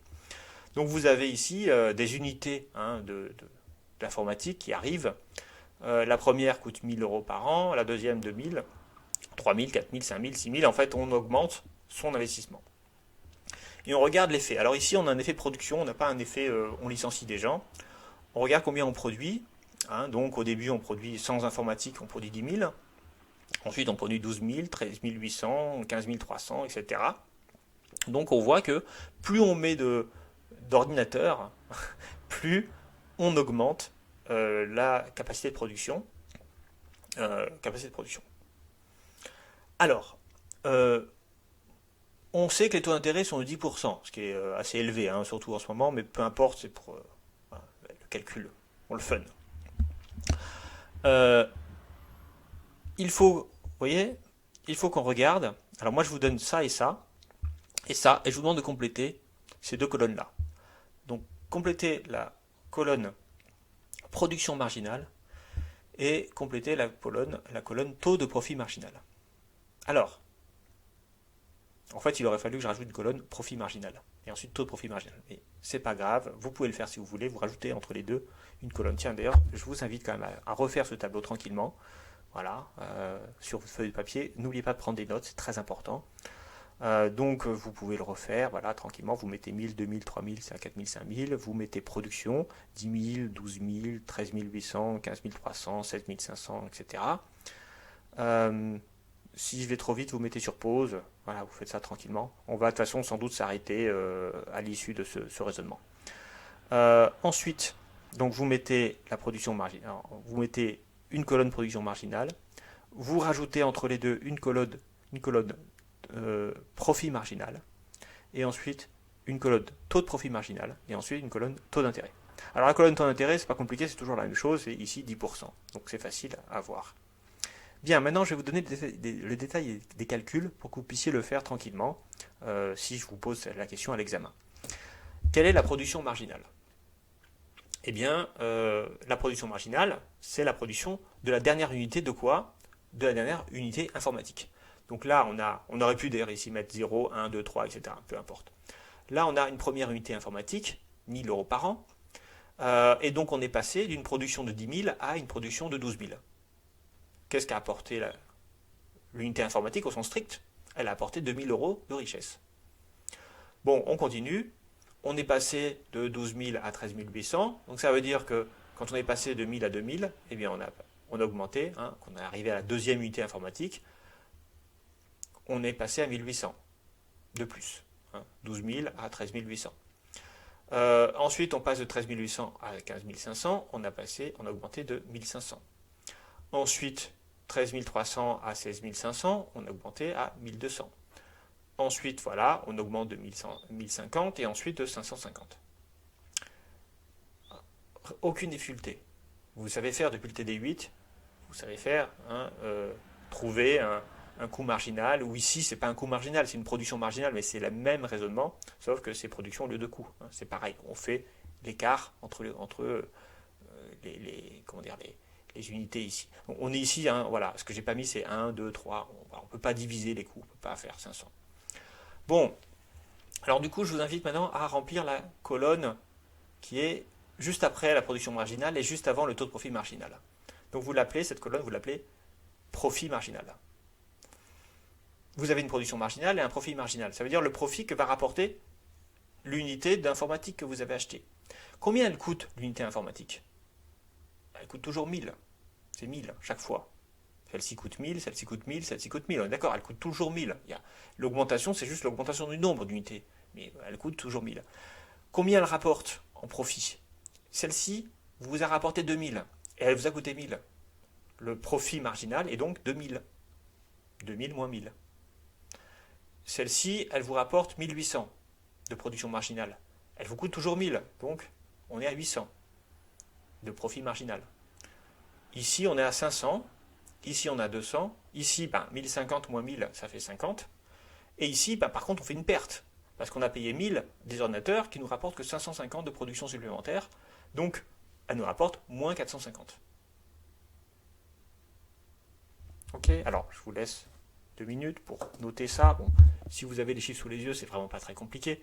On prend la production marginale moins 1000 en fait. Hein, voilà, et on arrive ici au profit marginal. Une fois qu'on a le profit marginal, comment on calcule le taux de profit marginal? Le taux de profit, c'est le profit divisé par le capital avancé. La formule du taux de profit, vous la retrouvez dans le chapitre 2, dans la partie sur Marx. Mais j'en ai pas reparlé depuis. Maintenant, je vous en reparle. Vous pouvez me faire confiance, la formule du taux de profit, elle est écrite là-bas. Ça veut dire que le taux de profit, c'est le profit divisé par le capital avancé.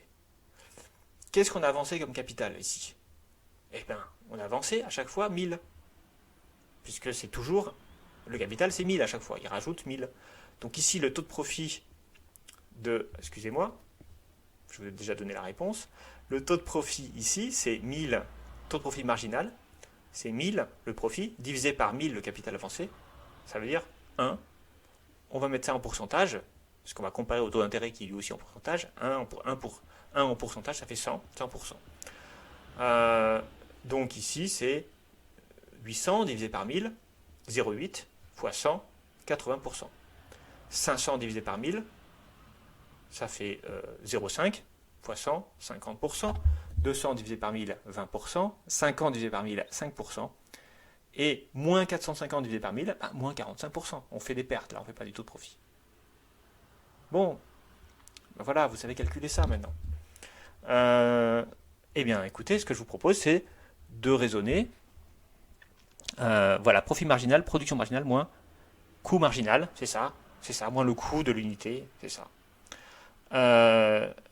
C'est ça, on peut dire ça comme ça, vous avez raison, c'est une très bonne formule. Je n'ai pas parlé de coût marginal, mais je ne voulais pas vous perturber, je voulais juste vous dire que ça coûtait 1000 à chaque fois, mais c'est vrai que c'est le coût marginal. Donc, qu'est-ce qu'il faut faire maintenant? Combien il faut acheter de parcs informatiques? Il faut en acheter 4. Pourquoi? Parce que le 5e, il n'est pas rentable. Certes, il est rentable au sens strict, c'est-à-dire qu'on fait un profit, mais le profit qu'on fait est trop faible par rapport à ce qu'on pourrait gagner si on investissait, si on prêtait cet argent. Donc l'intérêt d'acheter le 5e poste informatique, finalement, est nul. Donc on ne va pas acheter le 5e, on va rester sur le 4e, parce que là, il y a un vrai profit. Alors, pensez aussi, si vous prenez en compte l'incertitude, c'est encore pire. Le fait que le profit marginal, vous n'êtes pas certain de le récupérer. Parce que ça va dépendre du contexte, des ventes, etc. Donc il y a une forme d'incertitude qui fait qu'en général, si on a un taux de profit marginal égal au taux d'intérêt, on ne va pas investir. Et même s'il est un peu supérieur, on va dire c'est trop risqué. Donc là, on ne peut pas, même si c'est rentable, acheter le cinquième élément d'informatique. Voilà, alors, du coup, j'avais dit que j'arrêtais à -10. Bon, il est -13. J'ai encore toute la partie emploi à faire, hein, parce que c'est ça, des déterminants du chômage et de l'emploi et du chômage. Donc on verra ça, mais vous verrez, c'est pas très long. On verra ça pour la dernière séance. Et si on arrive à faire ça en une seule heure, eh bien, on pourra terminer vite fait en une heure ou en 50 minutes le chapitre 9, qui est un chapitre assez court. Voilà, j'ai mis ce chapitre-là, je l'ai mis en PDF sur Moodle, donc vous le retrouverez. Et puis ben voilà, ben, je vous souhaite de passer un excellent week-end, de bien réviser. Ah oui, le contrôle continu de la semaine prochaine. Hein, donc vous avez reçu les consignes. Je vérifie. Le secrétariat m'a dit que qu'ils avaient mis sur Moodle les consignes sanitaires. Alors je répète, les consignes sanitaires. Il faut venir une demi-heure avant, très important. Voilà, il faut passer vos mains au gel hydroalcoolique. Ensuite, il faut aller directement à l'amphi. Il faut attendre à l'amphi et on va vous distribuer les sujets. Et vous apportez aussi une feuille pour noter. En gros, vous ne fournissez pas les feuilles, on vous fournit juste les feuilles de brouillon. Il n'y aura pas besoin de. Alors, je ne sais pas. Demandez à votre enseignant si il a besoin d'une calculatrice. Pour ceux qui sont avec moi, il n'y a pas besoin de calculatrice, donc vous apportez pas votre calculatrice. Si de toute façon vous avez besoin de calculatrice, normalement les calculatrices vous sont fournies par l'université, donc quoi qu'il arrive, vous n'apportez pas votre calculatrice. Vous éteignez vos téléphones, voilà, ou vous les apportez pas d'ailleurs, si vous pouvez vous en passer, c'est pas si mal. Voilà, et puis je sais plus quoi encore. Bon, on verra après. Hein. Moi aussi, ça va être une première, hein, une évaluation en confinement. J'espère que ça va bien se passer. Alors moi, j'ai prévu un examen d'1 heure et quart, mais certains chargés de TD ont pu prévoir un peu moins. On verra bien. Voilà, normalement, ça va bien se passer. Si jamais vous pouvez absolument pas venir pour plein de raisons, vous êtes malade, vous êtes trop loin, vous êtes dans votre pays, il n'y aura pas d'évaluation de rattrapage. Donc ça veut dire qu'on va vous serez noté en examen terminal uniquement par le cours de CM. Voilà, moi je vous conseille, si vous pouvez venir, de venir quand même, hein, parce que ça peut que vous rapporter des points de faire l'évaluation de TD. En général, les notes de TD sont aux alentours de 10, elles sont souvent supérieures aux notes de l'examen terminal. Voilà, donc si vous pouvez venir, venez. Si vous ne pouvez pas venir, bah, c'est pas un drame, mais il va falloir que vous réussissiez bien l'examen terminal. Voilà, écoutez, bonne fin de journée à tous, et puis voilà, à la semaine prochaine pour les évaluations et à la semaine prochaine aussi pour le cours qui aura lieu mercredi.